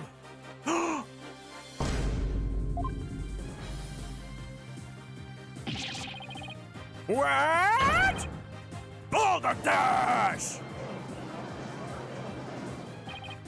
And yet, it's the only explanation that accounts for every riddle and inconsistency. This is how the Space Center was just before the incident. I see Launchpad 1 and the Space Museum have already switched places. That's right. And with the two switched like this, the astronauts entered the Space Museum from boarding lounge 1. This allowed the true killer to enter Launchpad 1 from boarding lounge 2 and set the bomb on the rocket. Come to think of it, the door to the Space Museum from boarding lounge 2. Welcome! Welcome! The Space Museum is open to the public every day of the year from 9 a.m. to 7 p.m. Exactly. Anyone could pass through the door to the Space Museum. There's no fingerprint recognition system on that door. In other words, with the two launch pads switched like that, someone other than Mr. Starbuck could have easily planted that bomb. After setting the bomb on the rocket, the culprit snuck into boarding lounge 1 and waited there concealed in order to kill Mr. Turan when the two astronauts emerged from the Space Museum.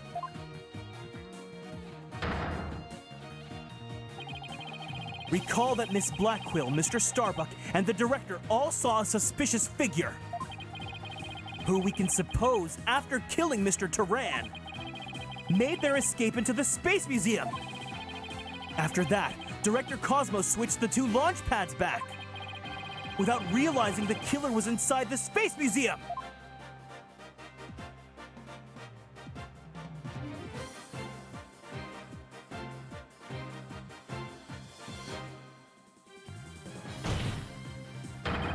The killer then left the Space Museum and made a clean getaway!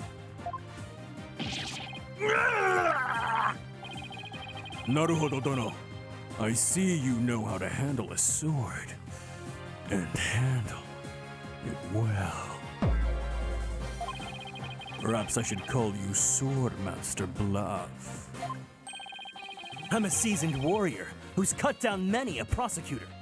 In fact, I even have a collab with Sengoku Basara. Sengoku. Hold on. I gotta get it.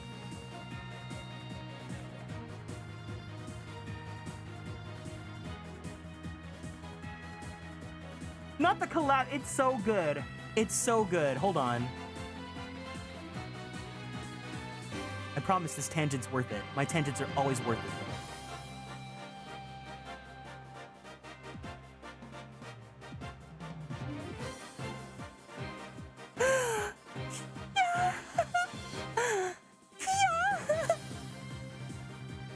Your range is insane? Have you been here all this time, Hero? Hi. Welcome in, Hero. Guys, please make sure you follow Hero. Fantastic artist. Awesome person. And if you guys can as well, please check out this important thread because they are going through some medical stuff right now, and I would really appreciate it if you guys could give them a little bit of support. I'm a seasoned warrior who's cut down many a prosecutor. Silence! But unless you can prove your theory, it's no better than a rusty sword. That's right! You have no proof I switched the launch pads! Somebody needs a better anger management counselor. If the launch pads really were switched, then there might be a record of it somewhere. I'm always here. Oh. Yeah? You can't see it, but I'm doing the thing where you, the woo thing where, that. I'm doing that right now. Yeah. If the launch pads really were switched, there might be a record of it somewhere. At this point, Launchpad 1 and the Space Museum were switched with each other. So if the corridor beyond the door should be the one that belongs to the Space Museum. Let's see. This is an image of the Launchpad 1 corridor. Do you see anything different when we compare it to the security footage?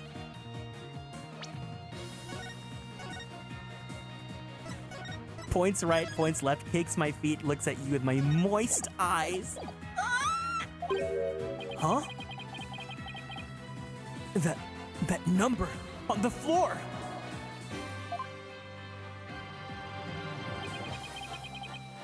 Well, what do you know? Looks like we have proof after all, Prosecutor Blackquill. To be honest, though, I'm really happy you're here. I really wanted you to watch me play Ace Attorney. And if this is just another bluff? Oh, don't worry. It's all right here. Right in this footage. Proof that beyond this door is the corridor to the Space Museum! Very well then. Answer this for me if you would. What in this footage proves that the corridor belongs to the Space Museum? Take that! Take that! There's a 1 on the floor of the Launchpad 1 corridor. But take a look at the floor of the corridor in the security footage. Do you see the number on the floor behind the astronauts? It doesn't look like a 1, does it? That's because what you see is actually part of a 2! What? I'm happy you're playing this. I love Dual Destinies. It's so funny. Whenever there's like a friend I really like, I'm just like, I hope they come to this specific stream. Like when May came to Apollo Justice, because I know she really likes Apollo Justice. Why is it a 2 and not a 1? That's because the corridor you see is one of the museum!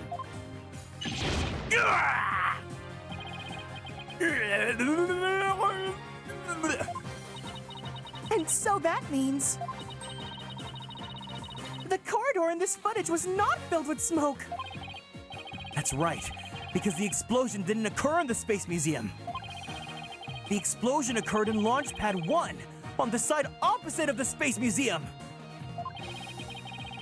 And now that we know the 2 astronauts escaped from the Space Museum, the mystery from the previous trial of how they had got down the ladder is cleared up. Mr. Turan, carrying Mr. Starbuck, simply took the elevator from the upper level to the middle level. Just incredible! The 2 launch pads were actually switched! But you'd think someone would have noticed an event of this magnitude! Everyone was down in the basement shelter when the launch pads were swapped back. There's no way anyone could have known what was happening on the surface!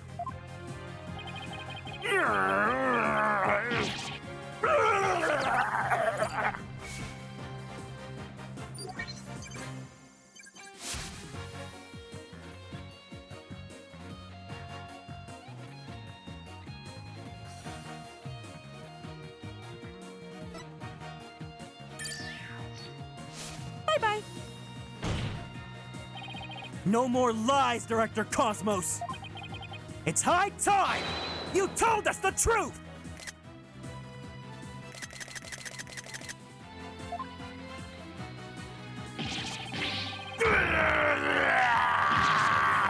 My honor! My glory! Everything is slipping away! Galactic engine! Ignition! What? It's going haywire! I won't stop! My stars! My glory! No! Not my wings!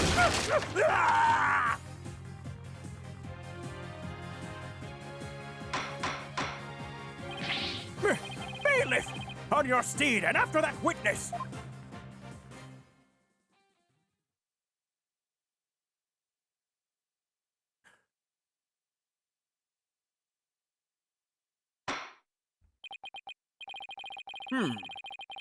I see we've managed to retrieve you before you came to any bodily harm.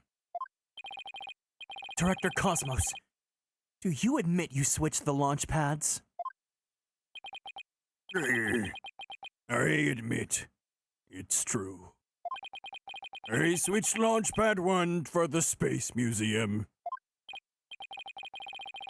It's so good to hear words I can believe for a change. Before you do, Your Honor, two things. First, we don't know if Mr. Turan had prior knowledge of the switch. He's so cute. I want to kiss him. I want to kiss him. I want to kiss him. As for Mr. Starbuck, he was unaware of his surroundings thanks to his medication. Either way, Mr. Turan wouldn't have realized at the instant he stepped into the Space Museum that it had been switched with the Launchpad 1. So my first question is, if the Space Museum was perfectly fine, why did Mr. Turan feel the need to put on such a dramatic display?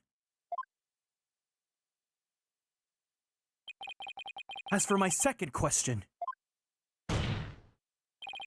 I'd like Director Cosmos to tell us why he switched the two launch pads to begin with.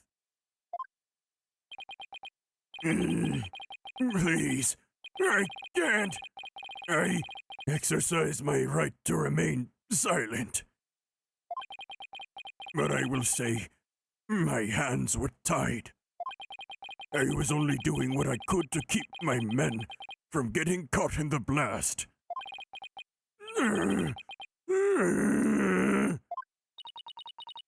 The director is terrified.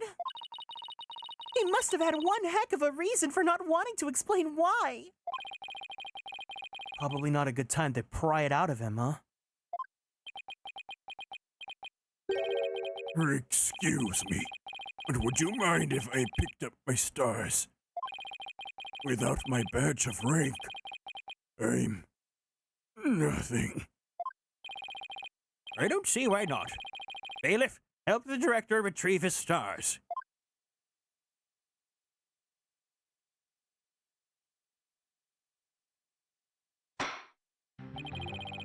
It appears the possibility of a culprit other than the defendant has presented itself. Mr. Starbuck, is there anything you wish to say? I don't get it, dude. Don't get it, dude? What don't you get? Director, why did you all do that? From the very beginning, you never meant for the launch to go ahead, did you? You tricked us! Mr. Starbuck. Starbuck, my boy. I'm sorry. I can't tell you the reason why. But I had to do it to protect the Space Center. Director! Will I ever get the chance to go into space again?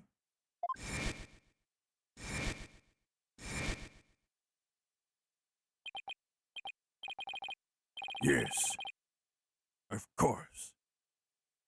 I won't rest until it happens. I will get you into space again, my boy. And the dream is still alive! Silence!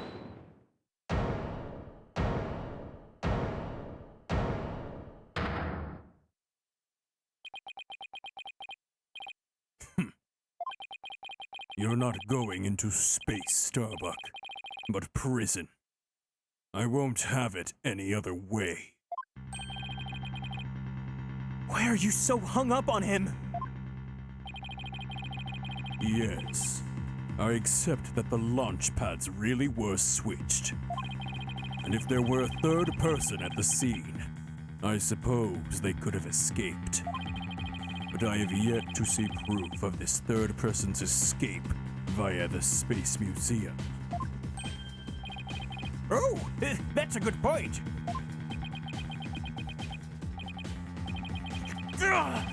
He's right. I don't have any proof. Starbuck, you will spill everything you know. Whoa, what? Me? Ah!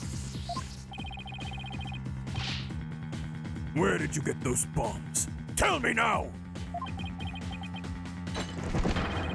if you don't. My blade shall feast on your blood. I'm gonna die! I wanna die in space! I have to do something. Solomon Starbuck. Prepare yourself!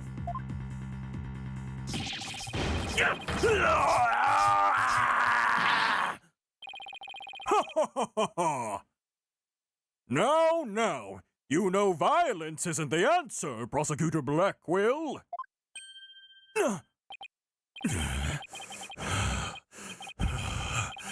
That annoyingly cheerful laugh.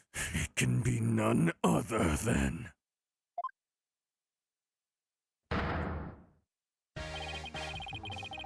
Champion of Righteousness and your top, Bobby Fulbright, here in Justice We Trust.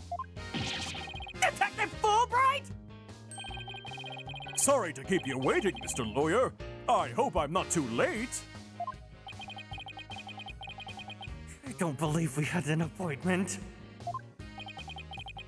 I tried to hurry, but I ended up helping a little old lady across the street. And then I had to break up a catfight. I tell ya, justice sure is a full-time job. Was it a fight between cats or girly pops? Why are you here again? Because the defendant isn't the culprit, and I came to make sure that justice is served. I don't have any idea what you're talking about. Fulbright. I always thought you were a bit touched in the head. But have you finally succumbed? Nope, but it looks like you've succumbed to this phantom of yours. Open your eyes and let the evidence of justice uncloud your judgment. What evidence? Come to think of it, he did say something about finding some evidence. Thanks, you two. I feel a lot better now that I've been able to get that off my big, beefy chest. I'm going to work extra hard to find that perfect piece of evidence for you. I didn't think he was so serious, though. So what is it, Detective? Is it something that will prove Mr. Starbuck innocent? I hate his hair so much. If he didn't have that hair, I would like him a lot more. But because he replaced Gumshoe, and he has that tragic duck-ass haircut. It is indeed. Have a look at this. Oh my god, wait, Trevor, are you still here? Trevor, if you're still here. Duck-ass, listen. If any of you are the 5 people that played Suikoden N3, if any of you are of the 5 people that played Suikoden N3, I'm going to show you this picture of this character side by side with Detective Fulbright, and you are going to tell me that this is the same person.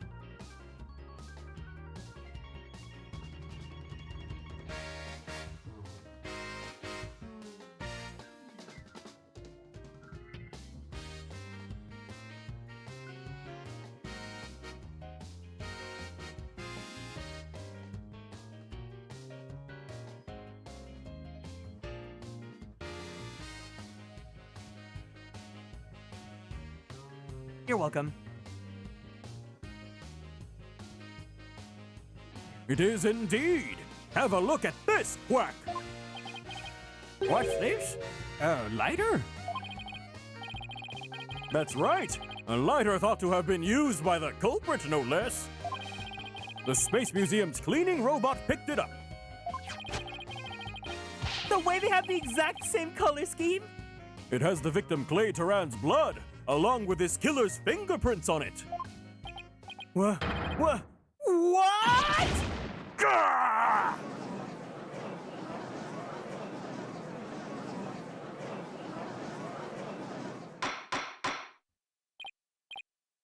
Order! Order! Order! Detective Fulbright, and I assume that the fingerprints don't belong to the defendant. You bet! Mr. Starbuck is totally innocent! This is it! This is just what I needed! Hey, did you know that bringing in new evidence at the last minute is illegal? I don't think anything that ever happens in this game actually legally flies. Your Honor! This is decisive evidence that supports the defense's earlier claim! Explain yourself, Mr. Wright. With pleasure, Your Honor. Recall where this lighter was found. Based on that, we can extrapolate that after the killer murdered Mr. Turan, they escaped with lighter in hand into the Space Museum, where they dropped it. Phoenix is a switch, I'm calling it. Listen, you can imagine Phoenix whatever you want, but the most important headcanon that is canon is that he's my boyfriend. Me and him, we're always I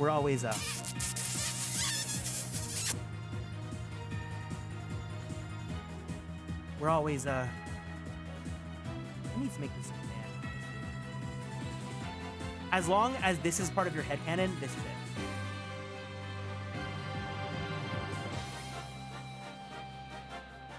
It wouldn't be interesting if it wasn't told at the last minute. Exactly, the drama, the gags. Also, welcome in, Robbie.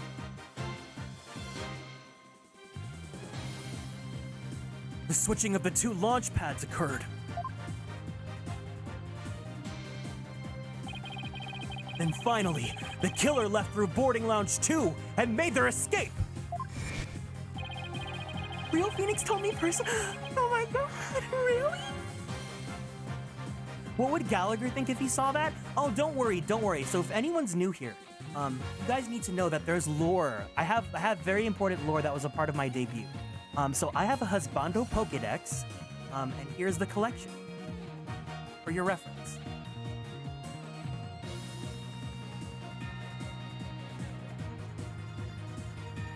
It's out of date now, but you know.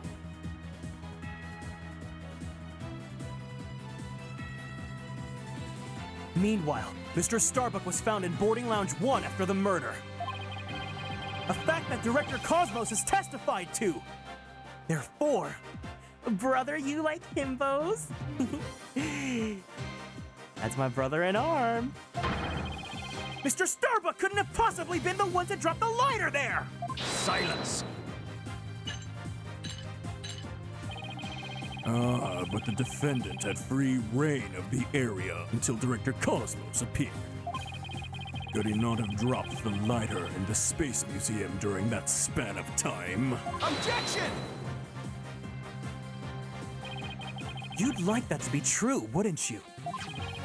But Director Cosmos testified that right after he saw the mysterious figure with a lighter.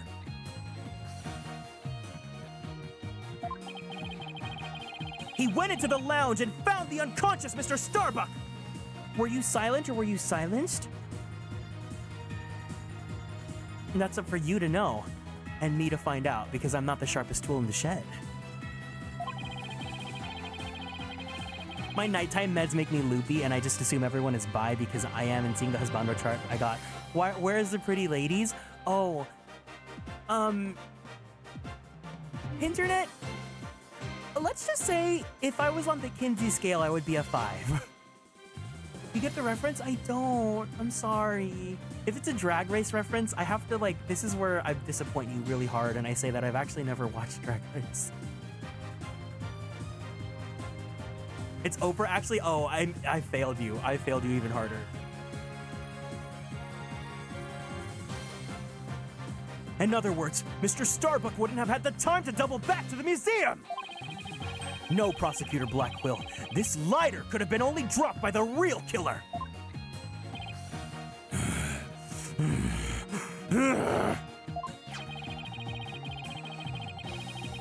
Most importantly, Mr. Starbuck's fingerprints were nowhere to be found on this lighter. I only know it because the gays that I talk to say it all the time. I've said this before, but sometimes I feel like I fail at being gay because pop culture wise, I grew up on anime and video games. And even then, my anime was very much just Cardcaptor Sakura, Cardcaptor Sakura, Cardcaptor Sakura. And video games was like JRPGs that no one gave two shits about. Big same. Of course, like, I think everyone has their own experiences, right? So it's like totally okay for like people to like not know any pop culture references or things like that. I will say that my one gay flex is that, let me pull up the picture. I have to scroll through my Instagram really fast to find it.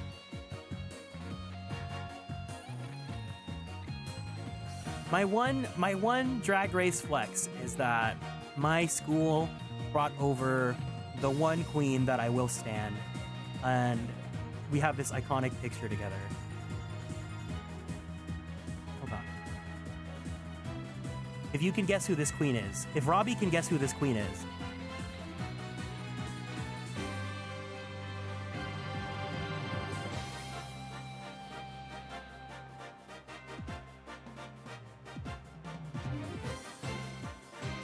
Oh my god, I love her.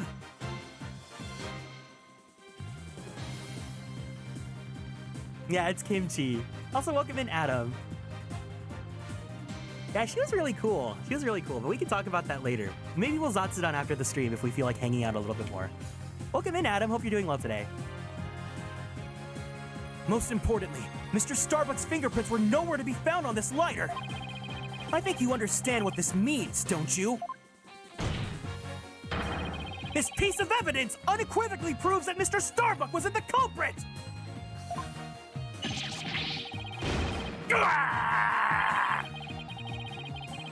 This does indeed appear to be decisive evidence that proves the defense's claims. Robbie, you would never be wrong. You are like the drag race person.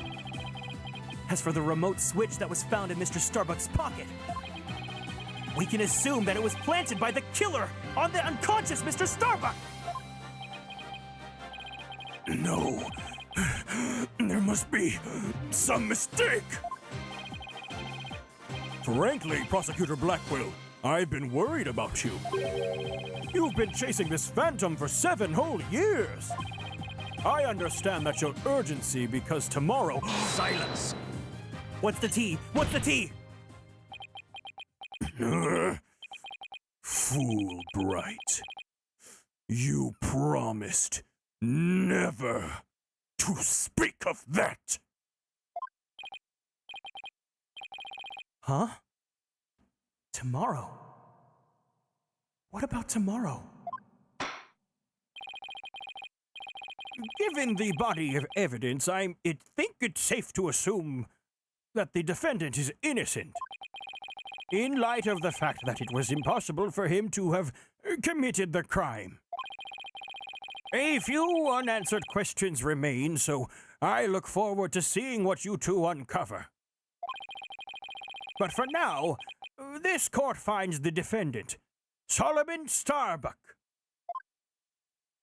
not guilty. This is what a superstar looks like.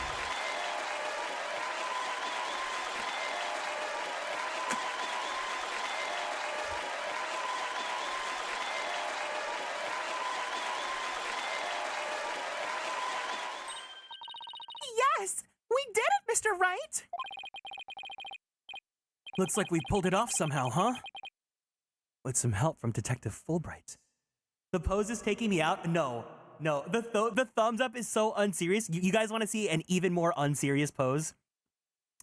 Remember big beefy Mr. The prosecutor, full prosecutor Blackwell? Now imagine him throwing it back. The sassy hip arch. The waist.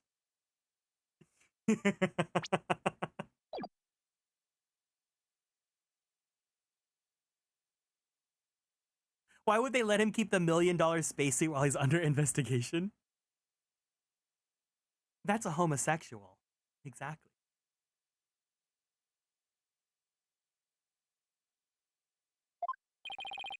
Mr. Wright, Miss Sykes, thank you. And please, thank Apollo for me too. You're all the best. Ooh, I wish we could tell Apollo about Mr. Starbucks' verdict right now. Slay while in chains. Yeah, me too. But that's going to have to wait. Now that a verdict has been reached, I'd like to bring today's trial to a close. Court is adjourned. Guilty and serving. Can't. Objection!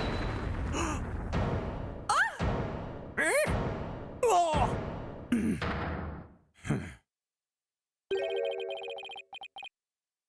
It's too late to object, isn't it?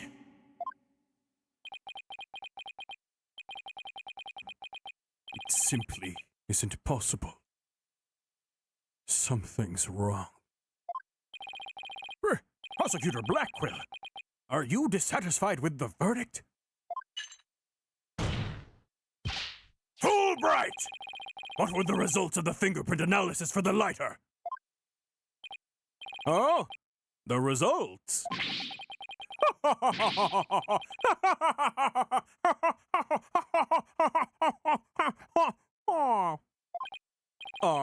Well, I was in a hurry, you see, and then there was that catfight, and well... I kinda got carried away when I heard the prints weren't Mr. Starbucks, so... You have yet to read it. Prosecutor Blackquill, can you read out who the prints belong to? Uh-oh. Who's ready for a gag? Who's ready for a gag?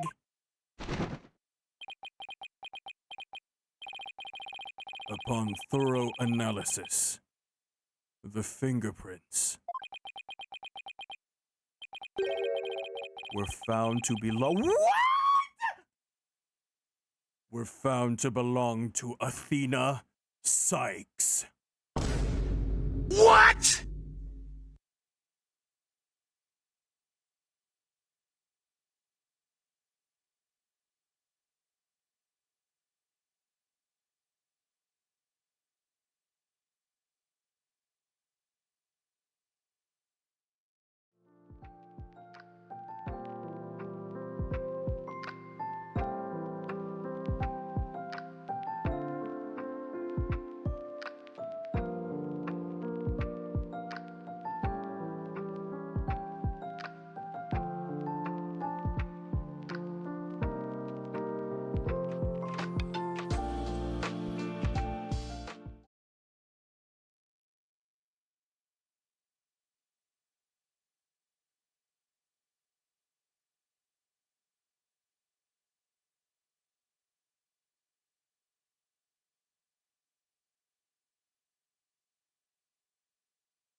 This was not the gooped and gagged I thought it was gonna be.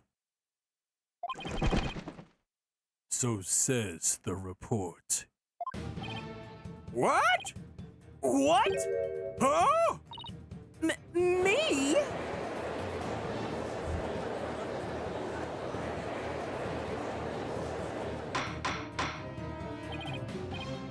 Order, I say! Order! Miss Sykes, tell me you have an explanation for this! We just finished proving that this lighter could only belong to the killer. So finding your prints on it can only lead us to one brave conclusion. I was gonna say, Phoenix, you should not be betting on this piece of evidence because you don't know who it belongs to. I don't know how they got on there, but I know I'm not the culprit. Doesn't too bad. Anything that happens in this game does not actually happen in real life. This can't be happening. We built up our argument piece by piece, and I don't think any of our reasoning was faulty. So how could it all lead to this?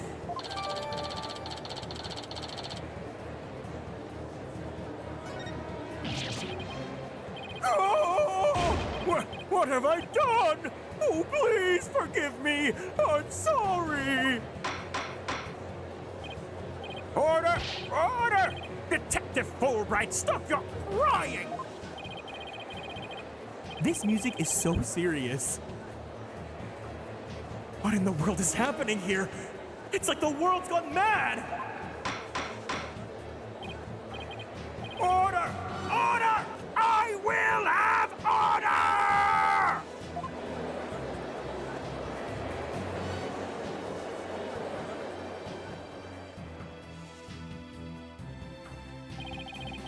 Confusion spiraled into utter chaos. After all we'd fought for, the truth had turned cruelly on us to accuse Athena of the crimes. Somewhere, somehow, everything had gone terribly wrong. We had stumbled over the edge of reason and into the jaws of a twisted darkness.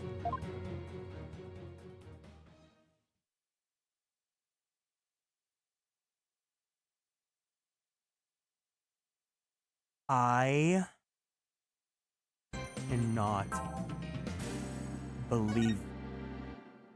cannot believe this.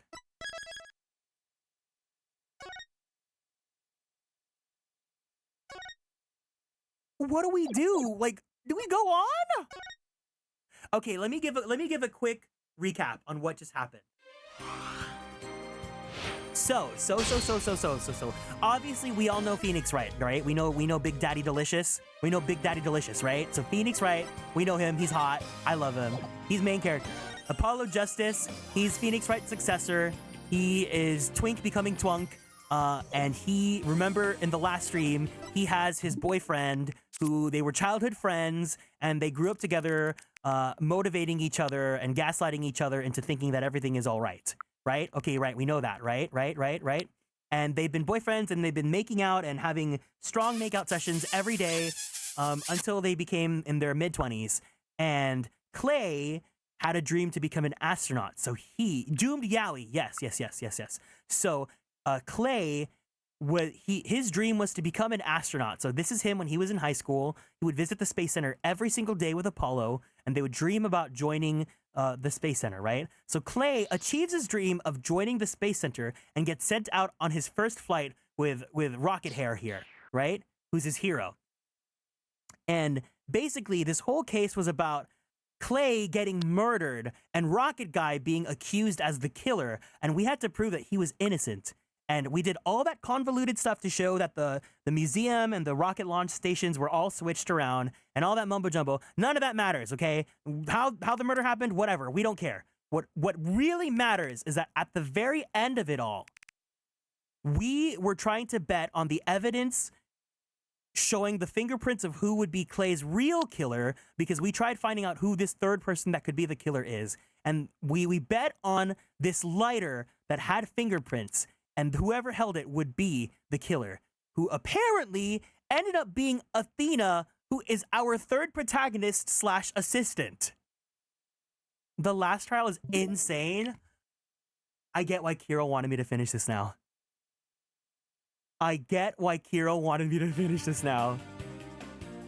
Oh my God.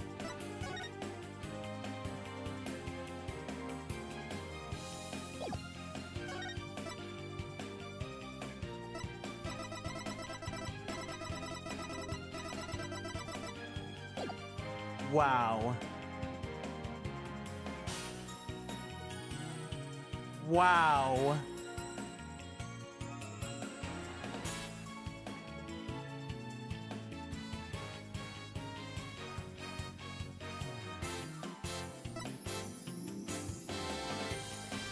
Episode 5 is gonna be crazy. Damn, I kind of want to go on. I kind of want to start episode 5. I love Ace Attorney. I love Ace Attorney too. First of all, thank you guys for respecting my rules and not hinting at anything or anything like that. I was actually gagged. I did not know this was how it's going to end up. The only thing I knew about Dual Destinies is that Clay dies. This was crazy. Ace Attorney 2, what happened to the first one? This is actually Ace Attorney 5. Yeah, the jacket that Apollo's wearing is his boyfriend's. Yeah. Oh yeah, also you guys missed out the part where, here, we can watch the video. We can watch the video. You guys missed out on the part where Apollo like walked out on us and he like quit being a lawyer temporarily. Get out of here, bot. This is very important. It's very dramatic because it's anime.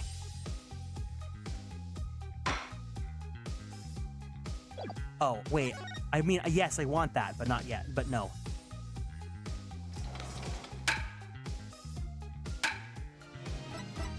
Art library.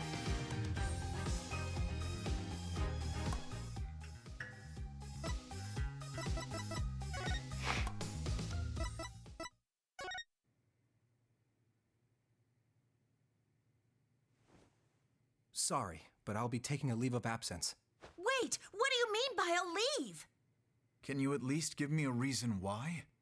I can only say that this is something I must settle on my own.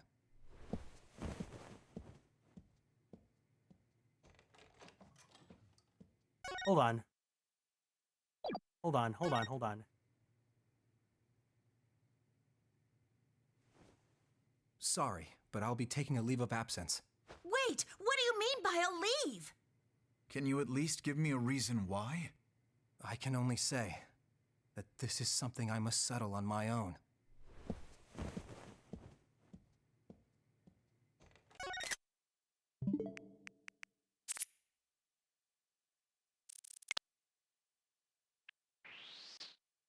Why is boy caked up on a Tuesday night? The pants are literally gripping onto his cheeks.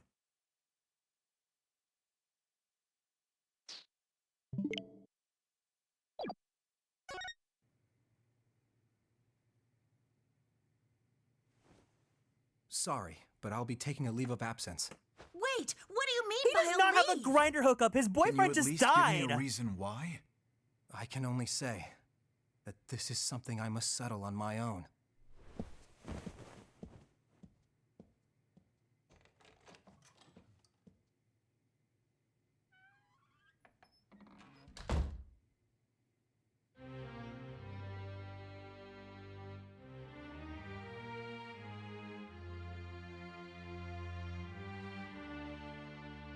Oh, why, Apollo?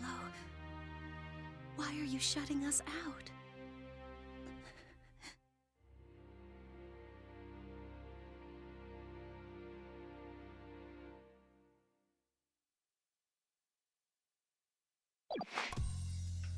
Oh my god.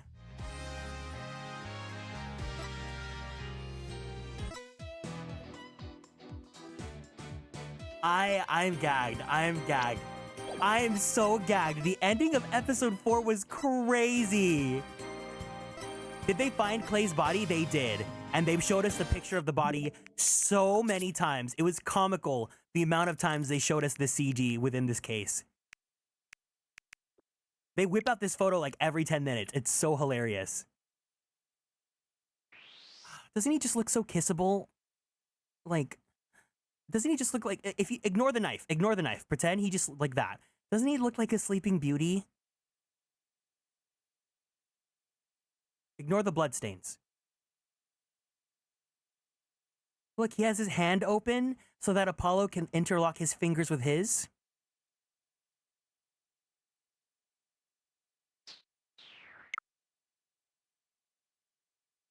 I'm just saying.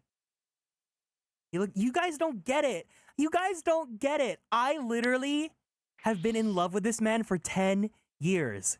I promised myself that if I ever played Ace Attorney, I would meet this man and see why I fell in love with him on Tumblr.com. I get it now. I get it. Alt universe, he's not dead. You're right. Alt universe where he's not dead and he's my boyfriend.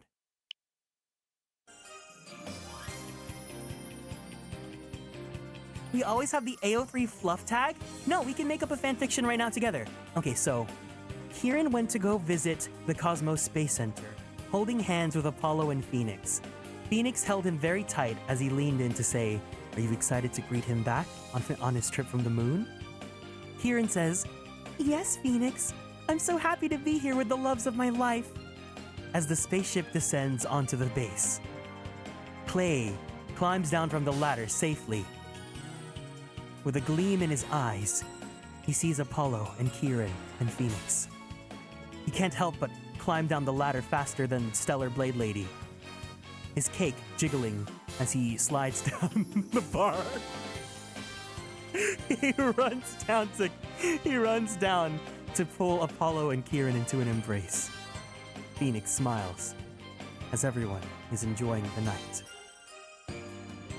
You guys know what I'm talking about, right? You guys know that one video of the Stellar Blade Lady? She's like going down the ladder, and then the caption for it says, "Her climbing up the ladder, misogynistic, sexist, blah blah blah blah blah. Her sliding down the ladder, yes, slay mother cunt, diva."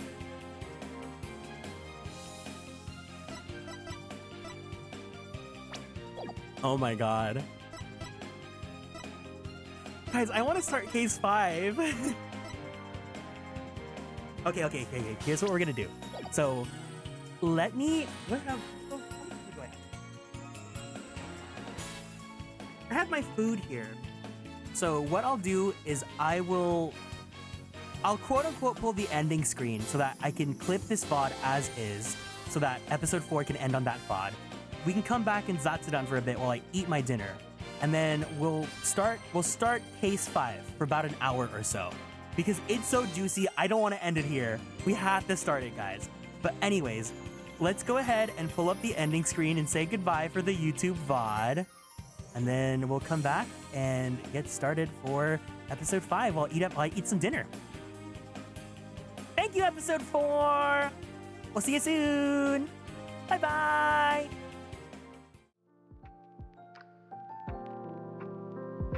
Bye, YouTube. Enjoy. No, Misaki. It's not a fanfic. It's the plot for Ace Attorney 7. Ace Attorney 7.